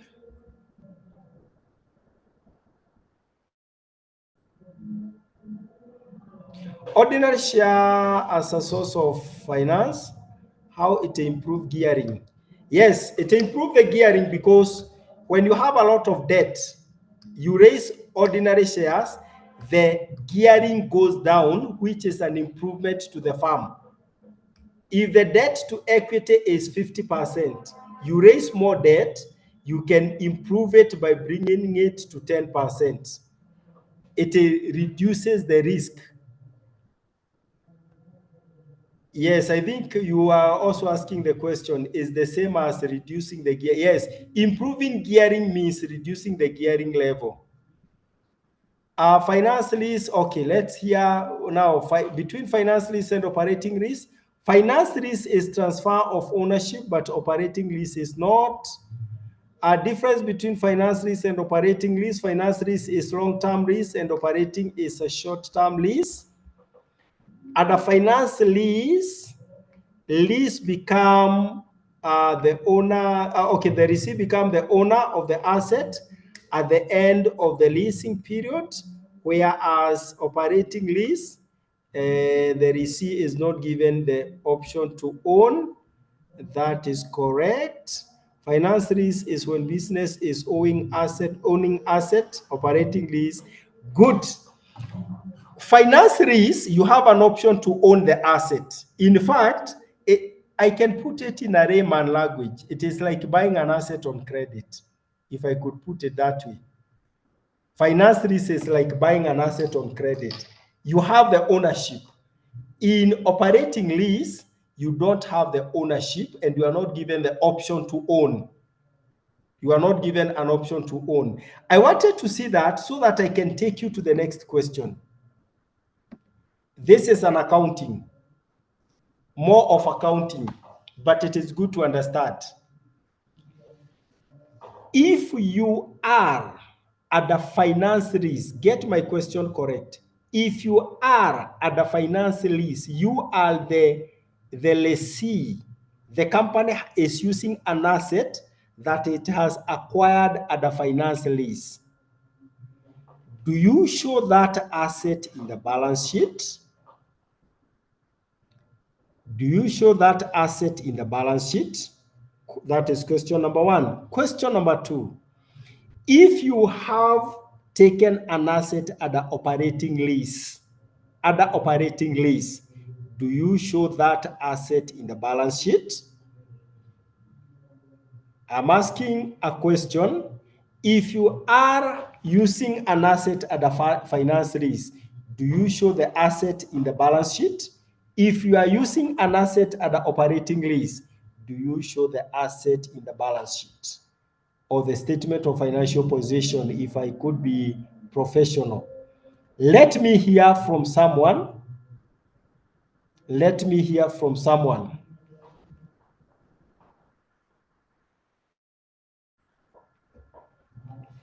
Is there any of the scenarios that you show the asset in the balance sheet?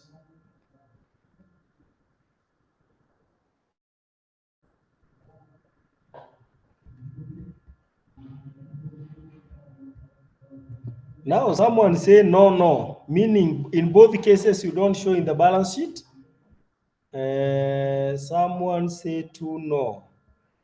Just give it from finance and operating.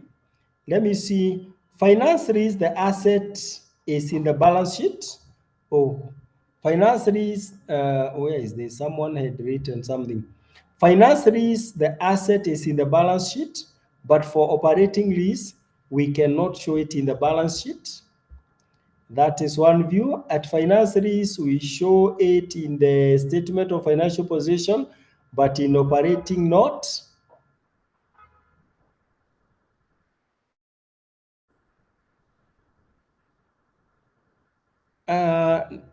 Okay, just go direct. Don't give it.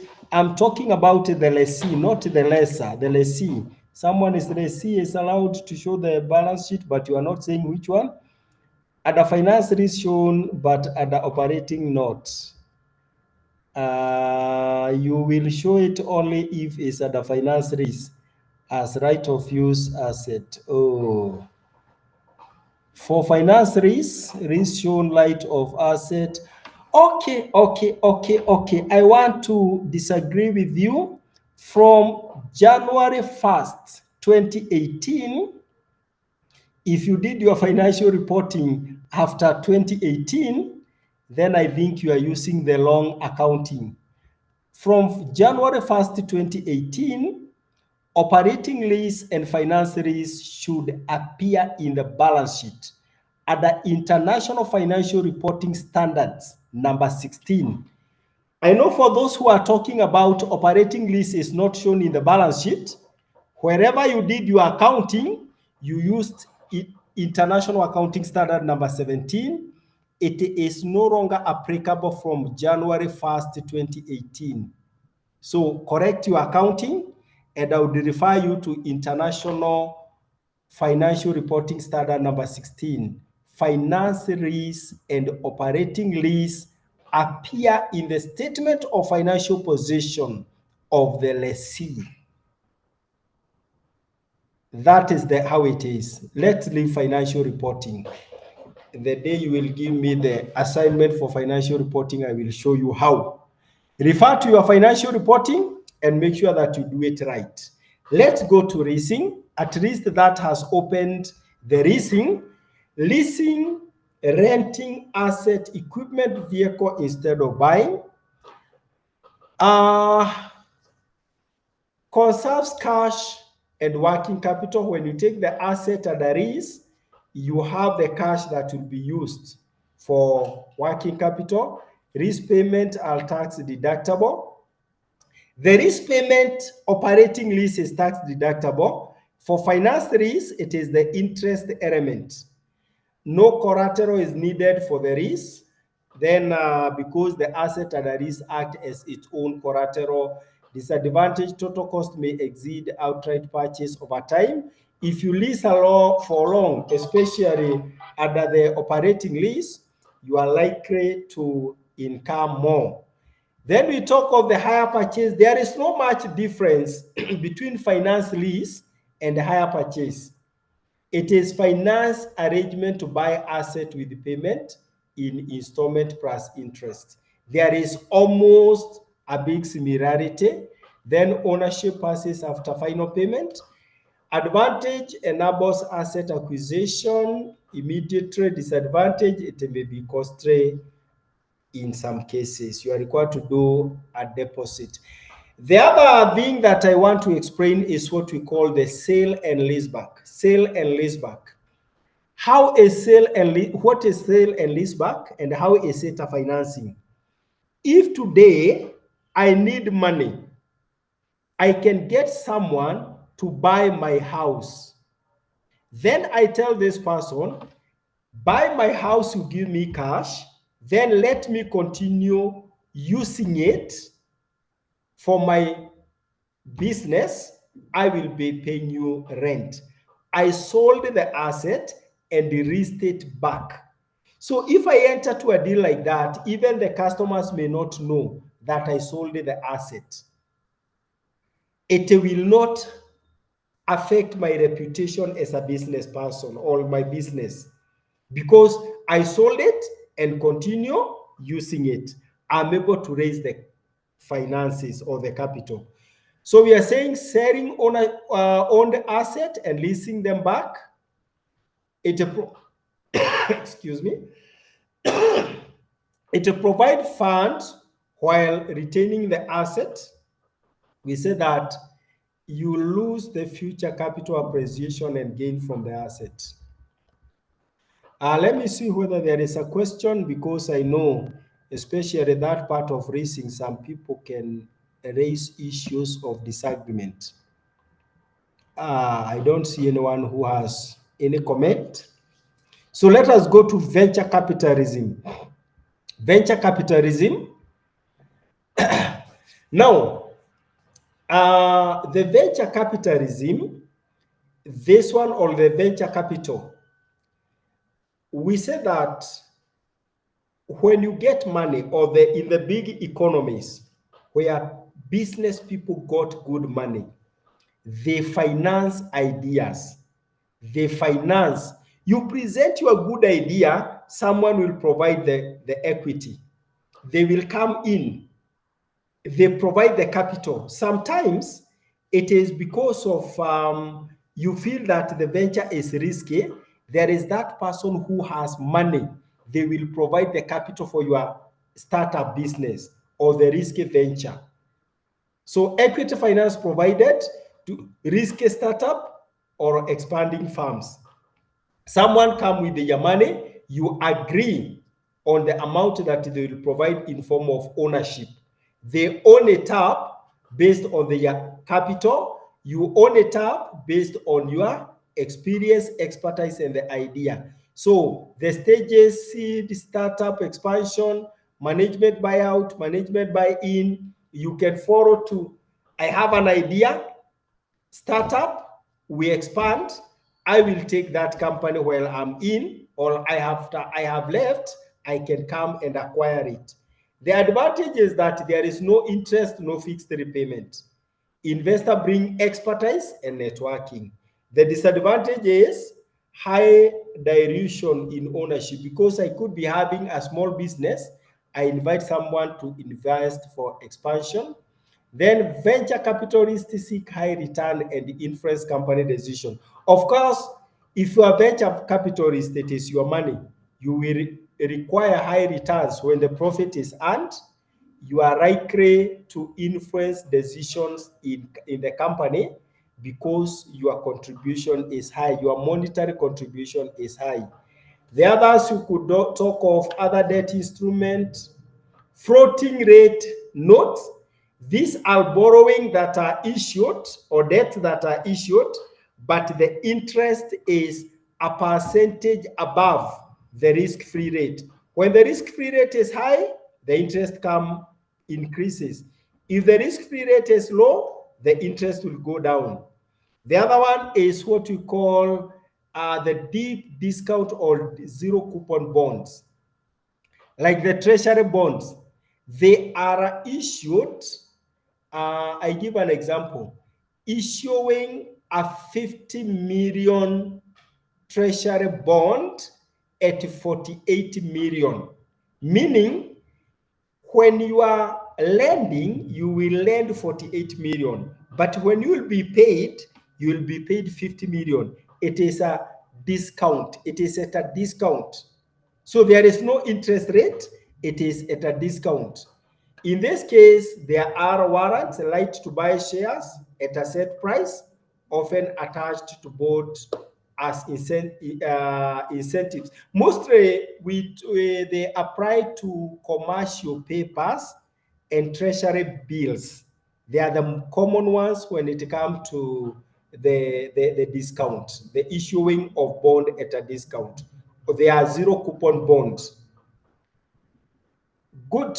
Yeah, that is what I wanted to explain. I'm very sure I've moved very fast because I didn't want to stay a lot on that. Is there anyone with a question? Let me see before we move to the next item. If it is finance lease, we consider an asset. I don't understand how venture capital is among source of finance. Oh, why do you say you don't understand? If you have a business idea and you bring someone to finance that business idea, they become shareholders. Or you want to expand and you don't have money, you bring someone who will come with your money and expertise.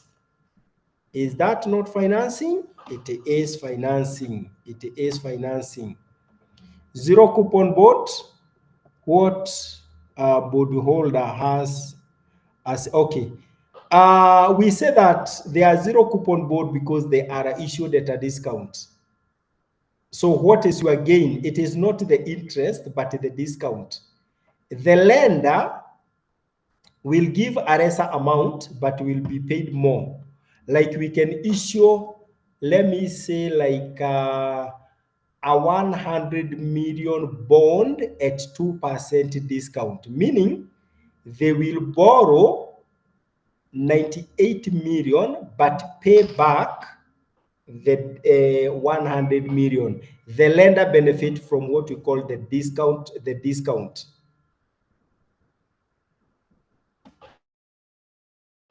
Lease and lease back, sell and lease back. You sell the asset, then you lease it. sell the asset, then you raise it back. You sell the asset to raise money, then you get it back at the lease agreement. You continue using it. Good. The next item that I want us to look at is this: capital structure. Capital structure. I want you to tell me what is the difference between capital structure and financial structure. Before I get to this capital structure, can you tell me what is the difference between capital structure and financial structure? Can someone give me the difference? I need to see it, right? What is the difference between capital structure and financial structure?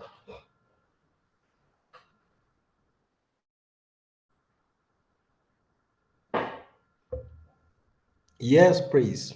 Difference between capital structure and financial structure.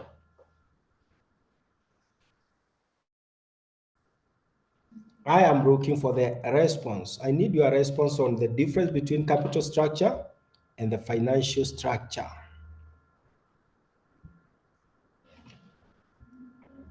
Someone to give us this difference between capital structure and financial structure?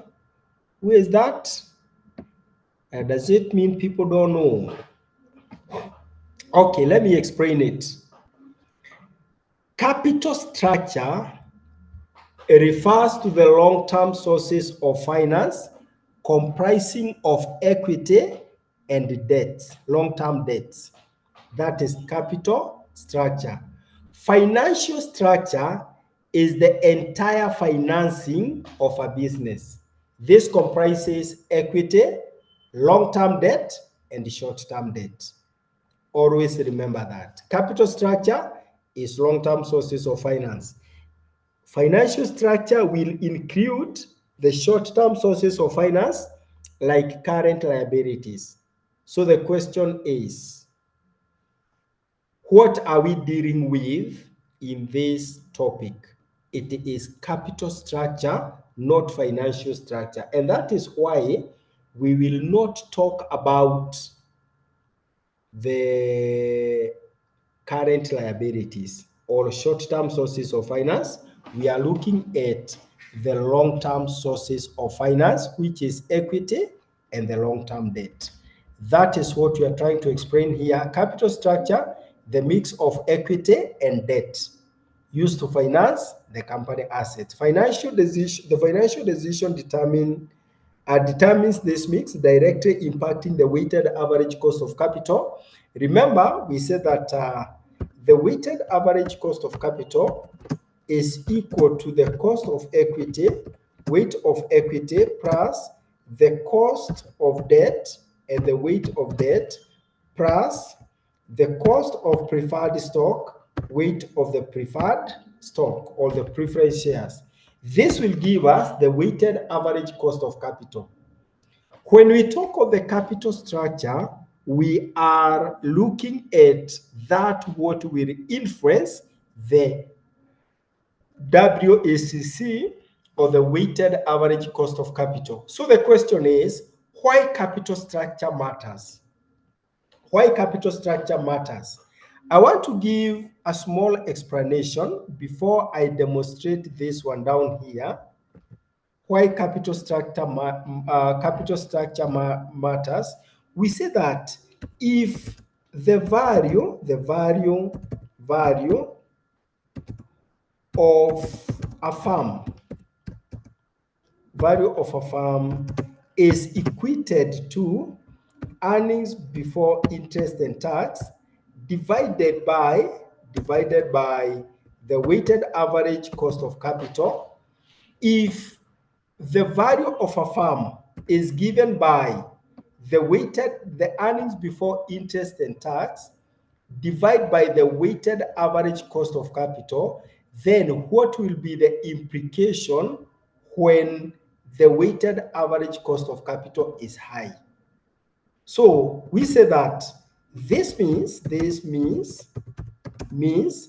if weighted average cost of capital is high at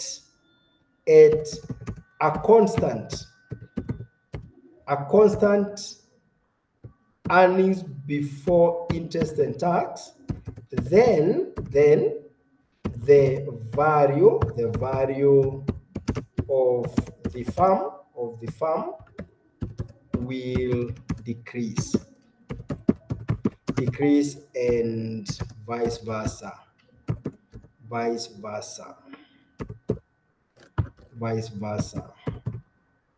In simple terms, I'm saying if the weighted average cost of capital is high, it reduces the earnings before interest and tax. If the weighted average cost of capital is low, the value of the firm will be high. That is why we are saying, why does the capital structure matters? Because it affects the WACC.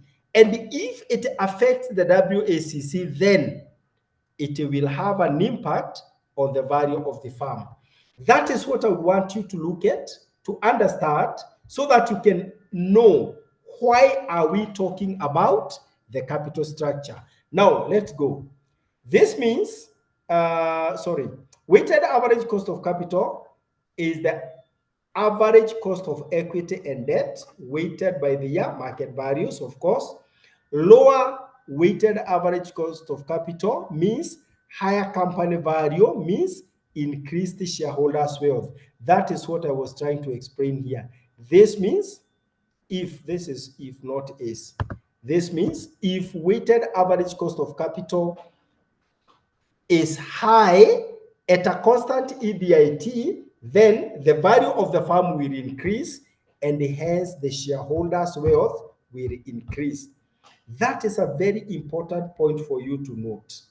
So we are saying that, example, if future cash flows is 100,000 annually at 15%, the market value is 667. At 10% market value, the value of the firm is 1,000. So the value of the firm is lower when the WACC is high and vice versa.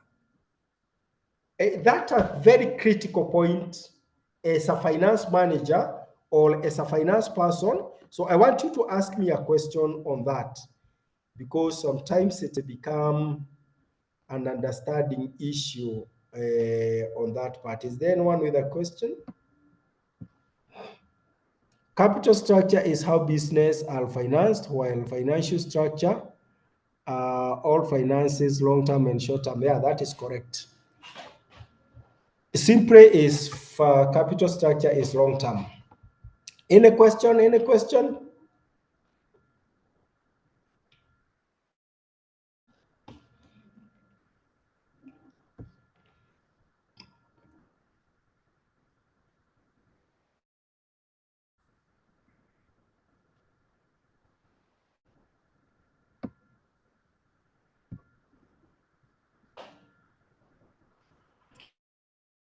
What firm can do to decrease WACC?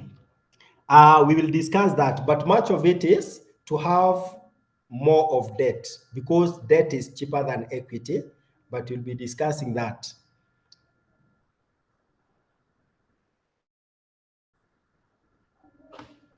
I think someone is asking us a sample of WACC. I will explain that because we just started this.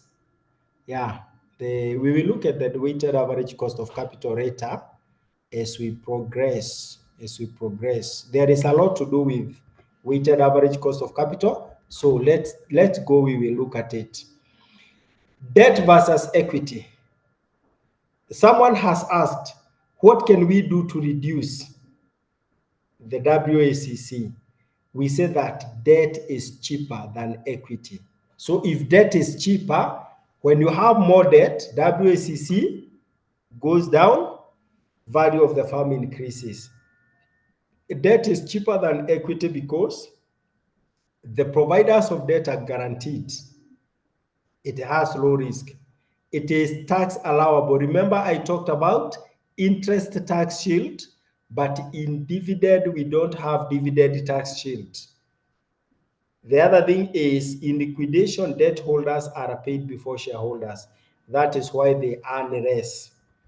A small example here, if interest cost is 10 and tax rate is 30, net cost to the farm is 7, because the farm will enjoy the interest tax shield. So we say that the interest tax shield benefit to the farm, benefit to the farm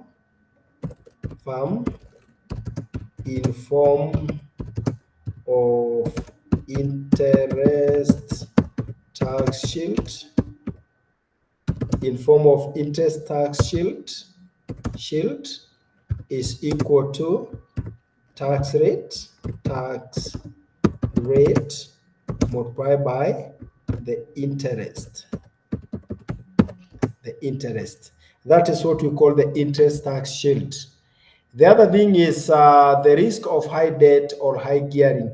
When you remember, we say that the more the debt, the higher the value of the farm and the lower the WACC. But again, when you have a lot of debt, when you increase the debt too high, you increase the financial risk to the shareholder, because if anything happened to the farm will be liquidated to repay the debt. So more debt leads to higher interest obligation, volatile dividend, high cost of equity. Why the high cost of equity? As the farm borrow more, the providers of debt demand more. Why? Because of the high risk. The risk increases. That makes the providers of debt to the providers of equity to demand more of the return. So that is the relationship. If cost of equity increases too much, WACC will rise despite cheap debt. We'll be looking at the Mira and Modigliani proposition. We try to understand this better. When you increase the debt, providers of equity demand more. So that one may dilute the benefit of more debt in the capital structure. Funding optimal mix. When you are funding the optimal mix, we say that we replace equity with debt, with cheaper debt. That will lower the WACC. This will go to a certain point where if you continue borrowing, the WACC will start increasing. That will end the benefit of borrowing. So you cannot borrow 100%. You say that because debt is cheap, you will borrow 90%. That one exposes the farm to risk, and that one is likely to cause problem in the capital structure. The other thing that we need to look at is what we call the theories on optimal capital structure. What are the theories that govern the capital structure? This is what I want us to look at. And we will discuss a lot about the Mira and Modigliani. Mira and Modigliani will become a name in this topic. I want you to look at the spelling of this word. Modigliani and Mira. Modigliani and Mira. Note that is the right spelling, because I've seen many spelling for the same. We call it MM. Modigliani and Mira. So it is good to note that. That's the right spelling of Modigliani and Mira. So Modigliani and Mira is one theory that we'll be looking at. It is about Modigliani and Mira when there is no tax. So I can say that Modigliani and Mira with no tax, That's the very best perspective to look at it. Now, when it comes to the Mira and Modigliani and Mira, cheaper debt offset by equal increase in financial risk, no optimal capital structure. This one means that as you borrow, the WACC goes down. This WACC decreases with more borrowing. Modigliani and Mira with the tax, in presence of taxation, we say that the tax shield on debt make the debt beneficial. So as you borrow, the WACC will go down because the farm will enjoy more of tax shield. Then we talk of the traditional theory. The traditional theory, we say that we call it a U-shaped WACC curve. There is optimal gearing point where WACC is lower, then it will start to increase. So in this one, we say that there is that element of increasing in WACC beyond the optimal capital structure. That means at the optimal capital structure, the value of the farm is the highest and WACC is the lowest. Then we have the pecking order theory. Companies prefer internal funding to debt. The company prefer internal funding, debt, and equity issue as last resort to avoid dilution. So they will go for more internal funds and equity to the debt. That's what it means. That way, they are more concerned, not the value of the farm, but they are much concerned about the liquidity. Not the liquidity, the dilution of ownership. Then we have the next one. We say that the strategic implementation for finance manager. How will the finance manager consider their decision making when it comes to the optimal capital structure? The objective is to have the lowest of the WACC so as to increase the value of the farm. So we say that using more debt to exploit low cost and tax benefit, avoid excessive debt that raises financial risk and the cost of debt. This means they look for a compromise position that will explain optimal capital structure. I want to explain these items with a diagram so that we can understand what the providers of capital does, or they prefer, the managers, the finance manager, what they will look for. And I want to do it using illustration, using diagrams. I decided not to put them so that we can draw together. I want you to look at this. Look at this. I want to do the diagram. I hope you can see the diagram.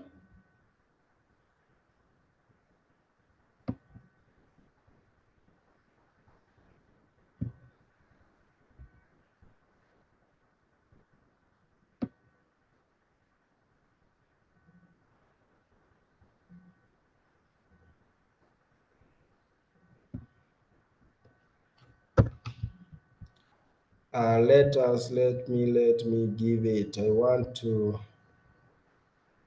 make sure that you get it. I want to give it the very best way.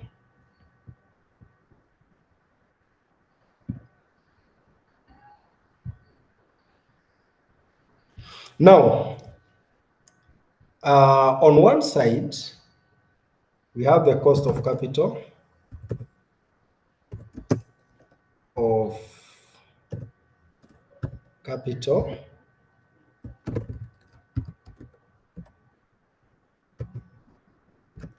the cost of capital.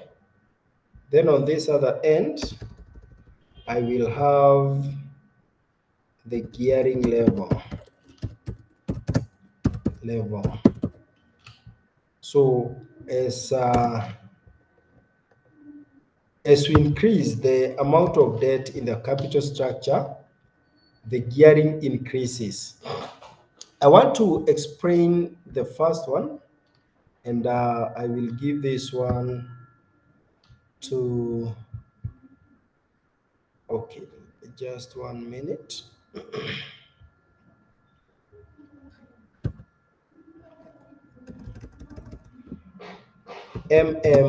explained. explained.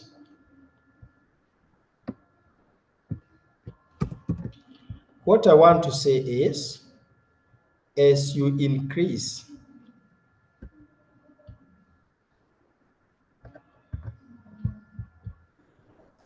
I want to give it this way. As you increase the debt, this one I will give it the cost of debt.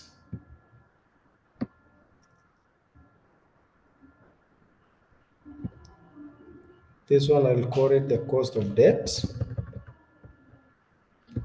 Cost of debt. Cost of debt. Then I'll give another one here, and I'll call it the cost of equity. Cost of equity. The cost of equity, I will put it here.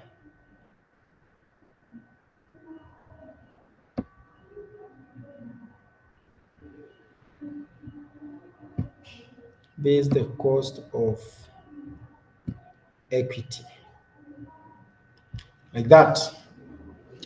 So the cost of equity, when the gearing is zero, it's zero there.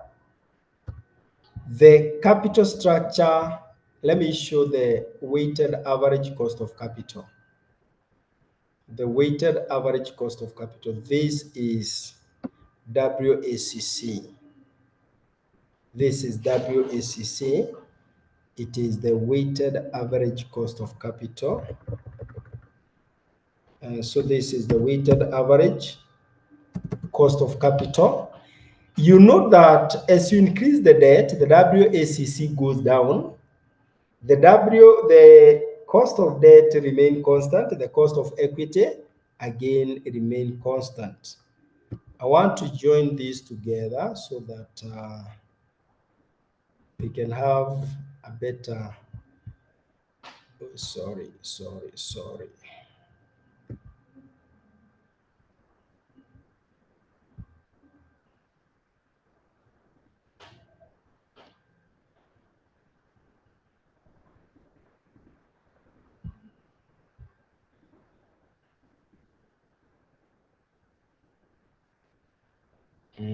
I want to join them together, so it is taking some time to capture.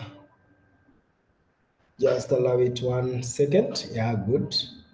So I join these together. It is taking time. It is taking time to join them. Good. Now we have it that way. So we are saying that the weighted average cost of capital, we have it like that. Now, I can also make an equivalent one to explain the cost of the value of the firm. I will copy this one and I will paste it here. But this one, I will squeeze it. I will squeeze it so that it can fit here. I want to give it a very good approach, but yeah, like that. I can push this one back a retro so that I can create some more space.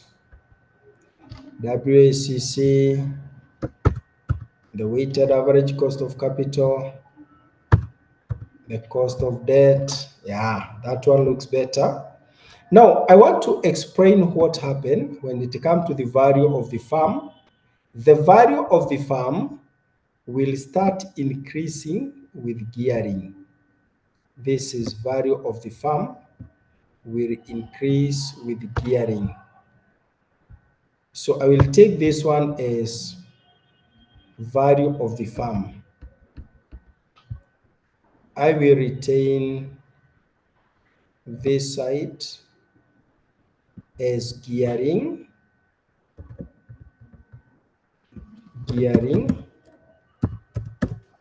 Then I will have this one as value of the firm. Value.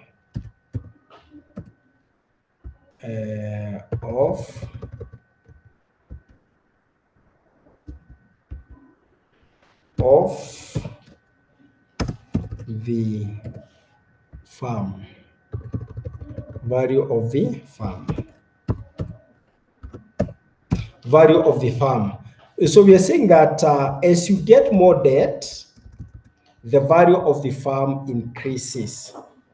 That is what I wanted to explain with the two diagrams so that at least we can understand. Let me put it this way. Let me try to join them together. Yes.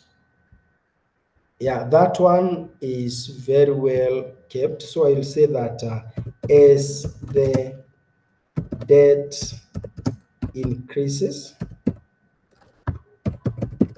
the value, the WACC decreases, and the value of the farm increases. It is good to understand it from that perspective. As you increase debt in the capital structure, the value of the farm increases, and WACC decreases. I would want someone to ask a question before I go to the traditional theory. The traditional theory.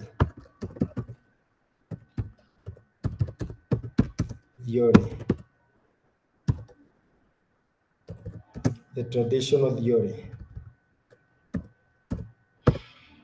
Let me see whether someone has a question. Is there anyone with a question?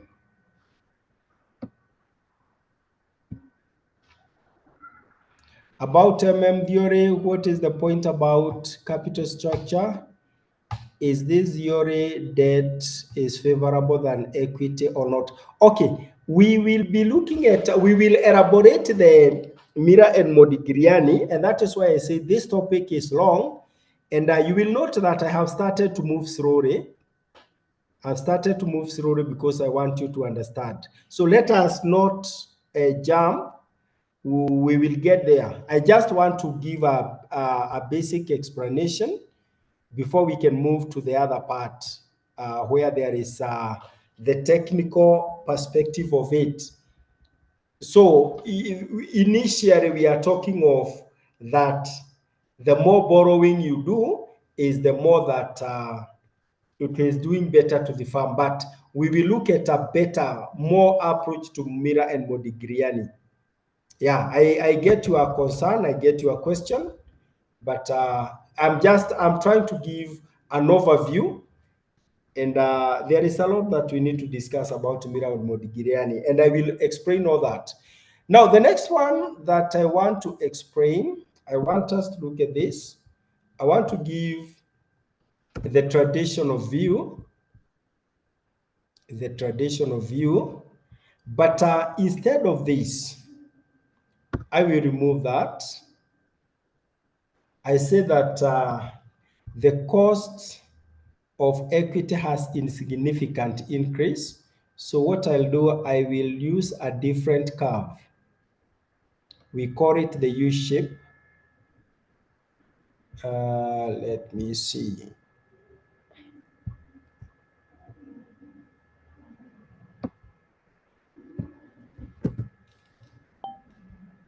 My curve is misbehaving.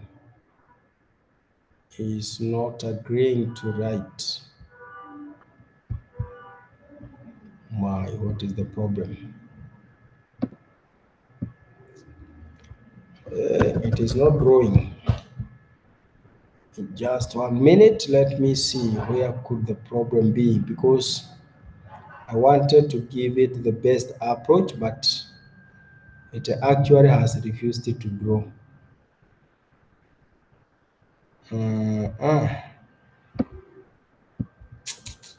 It has decided not to draw. Otherwise, I will use a very not too good approach.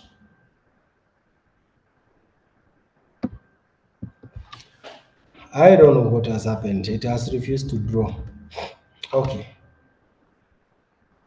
Let me give it this way.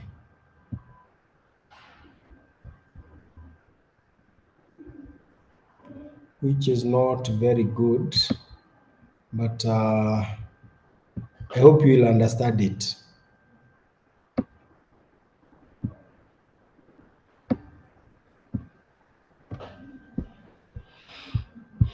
Okay.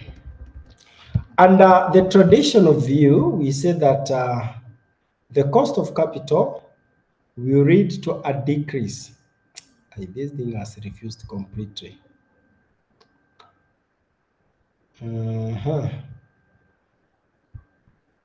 It has completely refused. Let me try to delete this one. I redraw it again.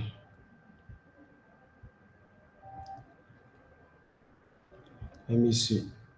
Okay.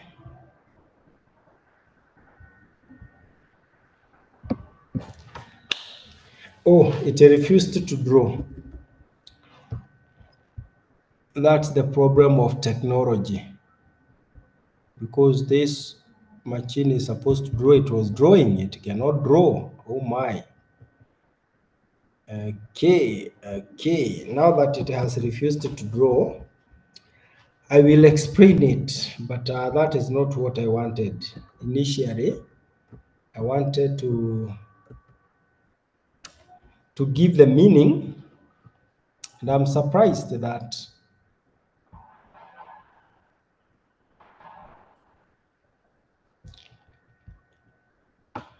okay.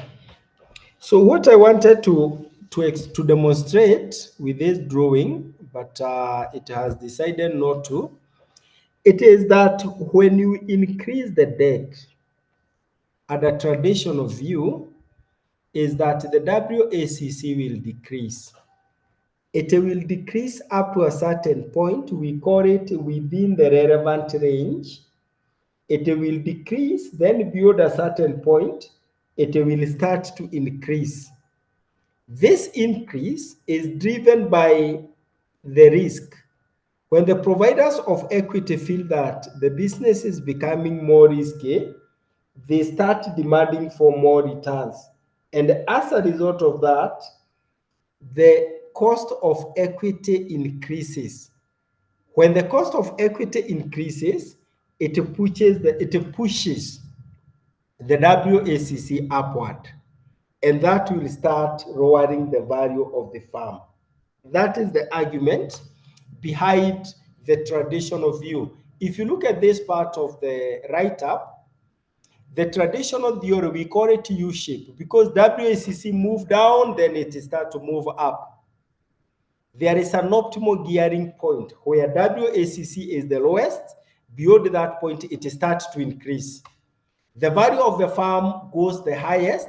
Then from there, it starts to decrease. We say that there is an optimal capital structure. And I don't understand why it has decided not to draw. Oh, my, what is it? Okay, it is just decided not to. I don't know whether there is a question. I will be giving you a diagram later because this one has refused. I think even the machine is tired. Let me see whether there is a question. There is a point. Debt is cheaper than equity. At which extent level? That is what I wanted to demonstrate. And okay, as long as you live, debt will always be cheaper. It will always be cheaper than equity. It will always be cheaper because of one, interest tax shield and the guarantee.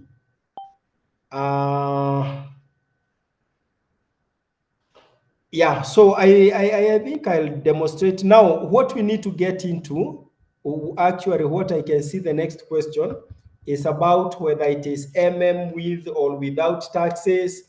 I want us to get into now the real so that all those questions of whether the diagram is with or without, I will explain each at a time. So we say that Modigliani and Mira theories on capital structure explores how a company mix of debt and equity finance affects its value and weighted average cost of capital. So we say that this will be with tax or without taxes, and we see what is the implication when there is tax and when there is no tax. That should be our next item of MM, and which I don't want to introduce now. In our next meeting, we will start with the MM, or Mira and Modigliani. This is what we will be talking about. As of now, I would want to leave it at that. When we meet next time, we will now get into the real details of Mira and Modigliani. Is there any question before we call it off? Any question? Okay, have a great evening. Continue revising. We will get into the real details. I was only doing an introduction. We are getting to the real details even of computation in the next lesson. That was just an overview. Thank you so much. Have a great night. See you next week.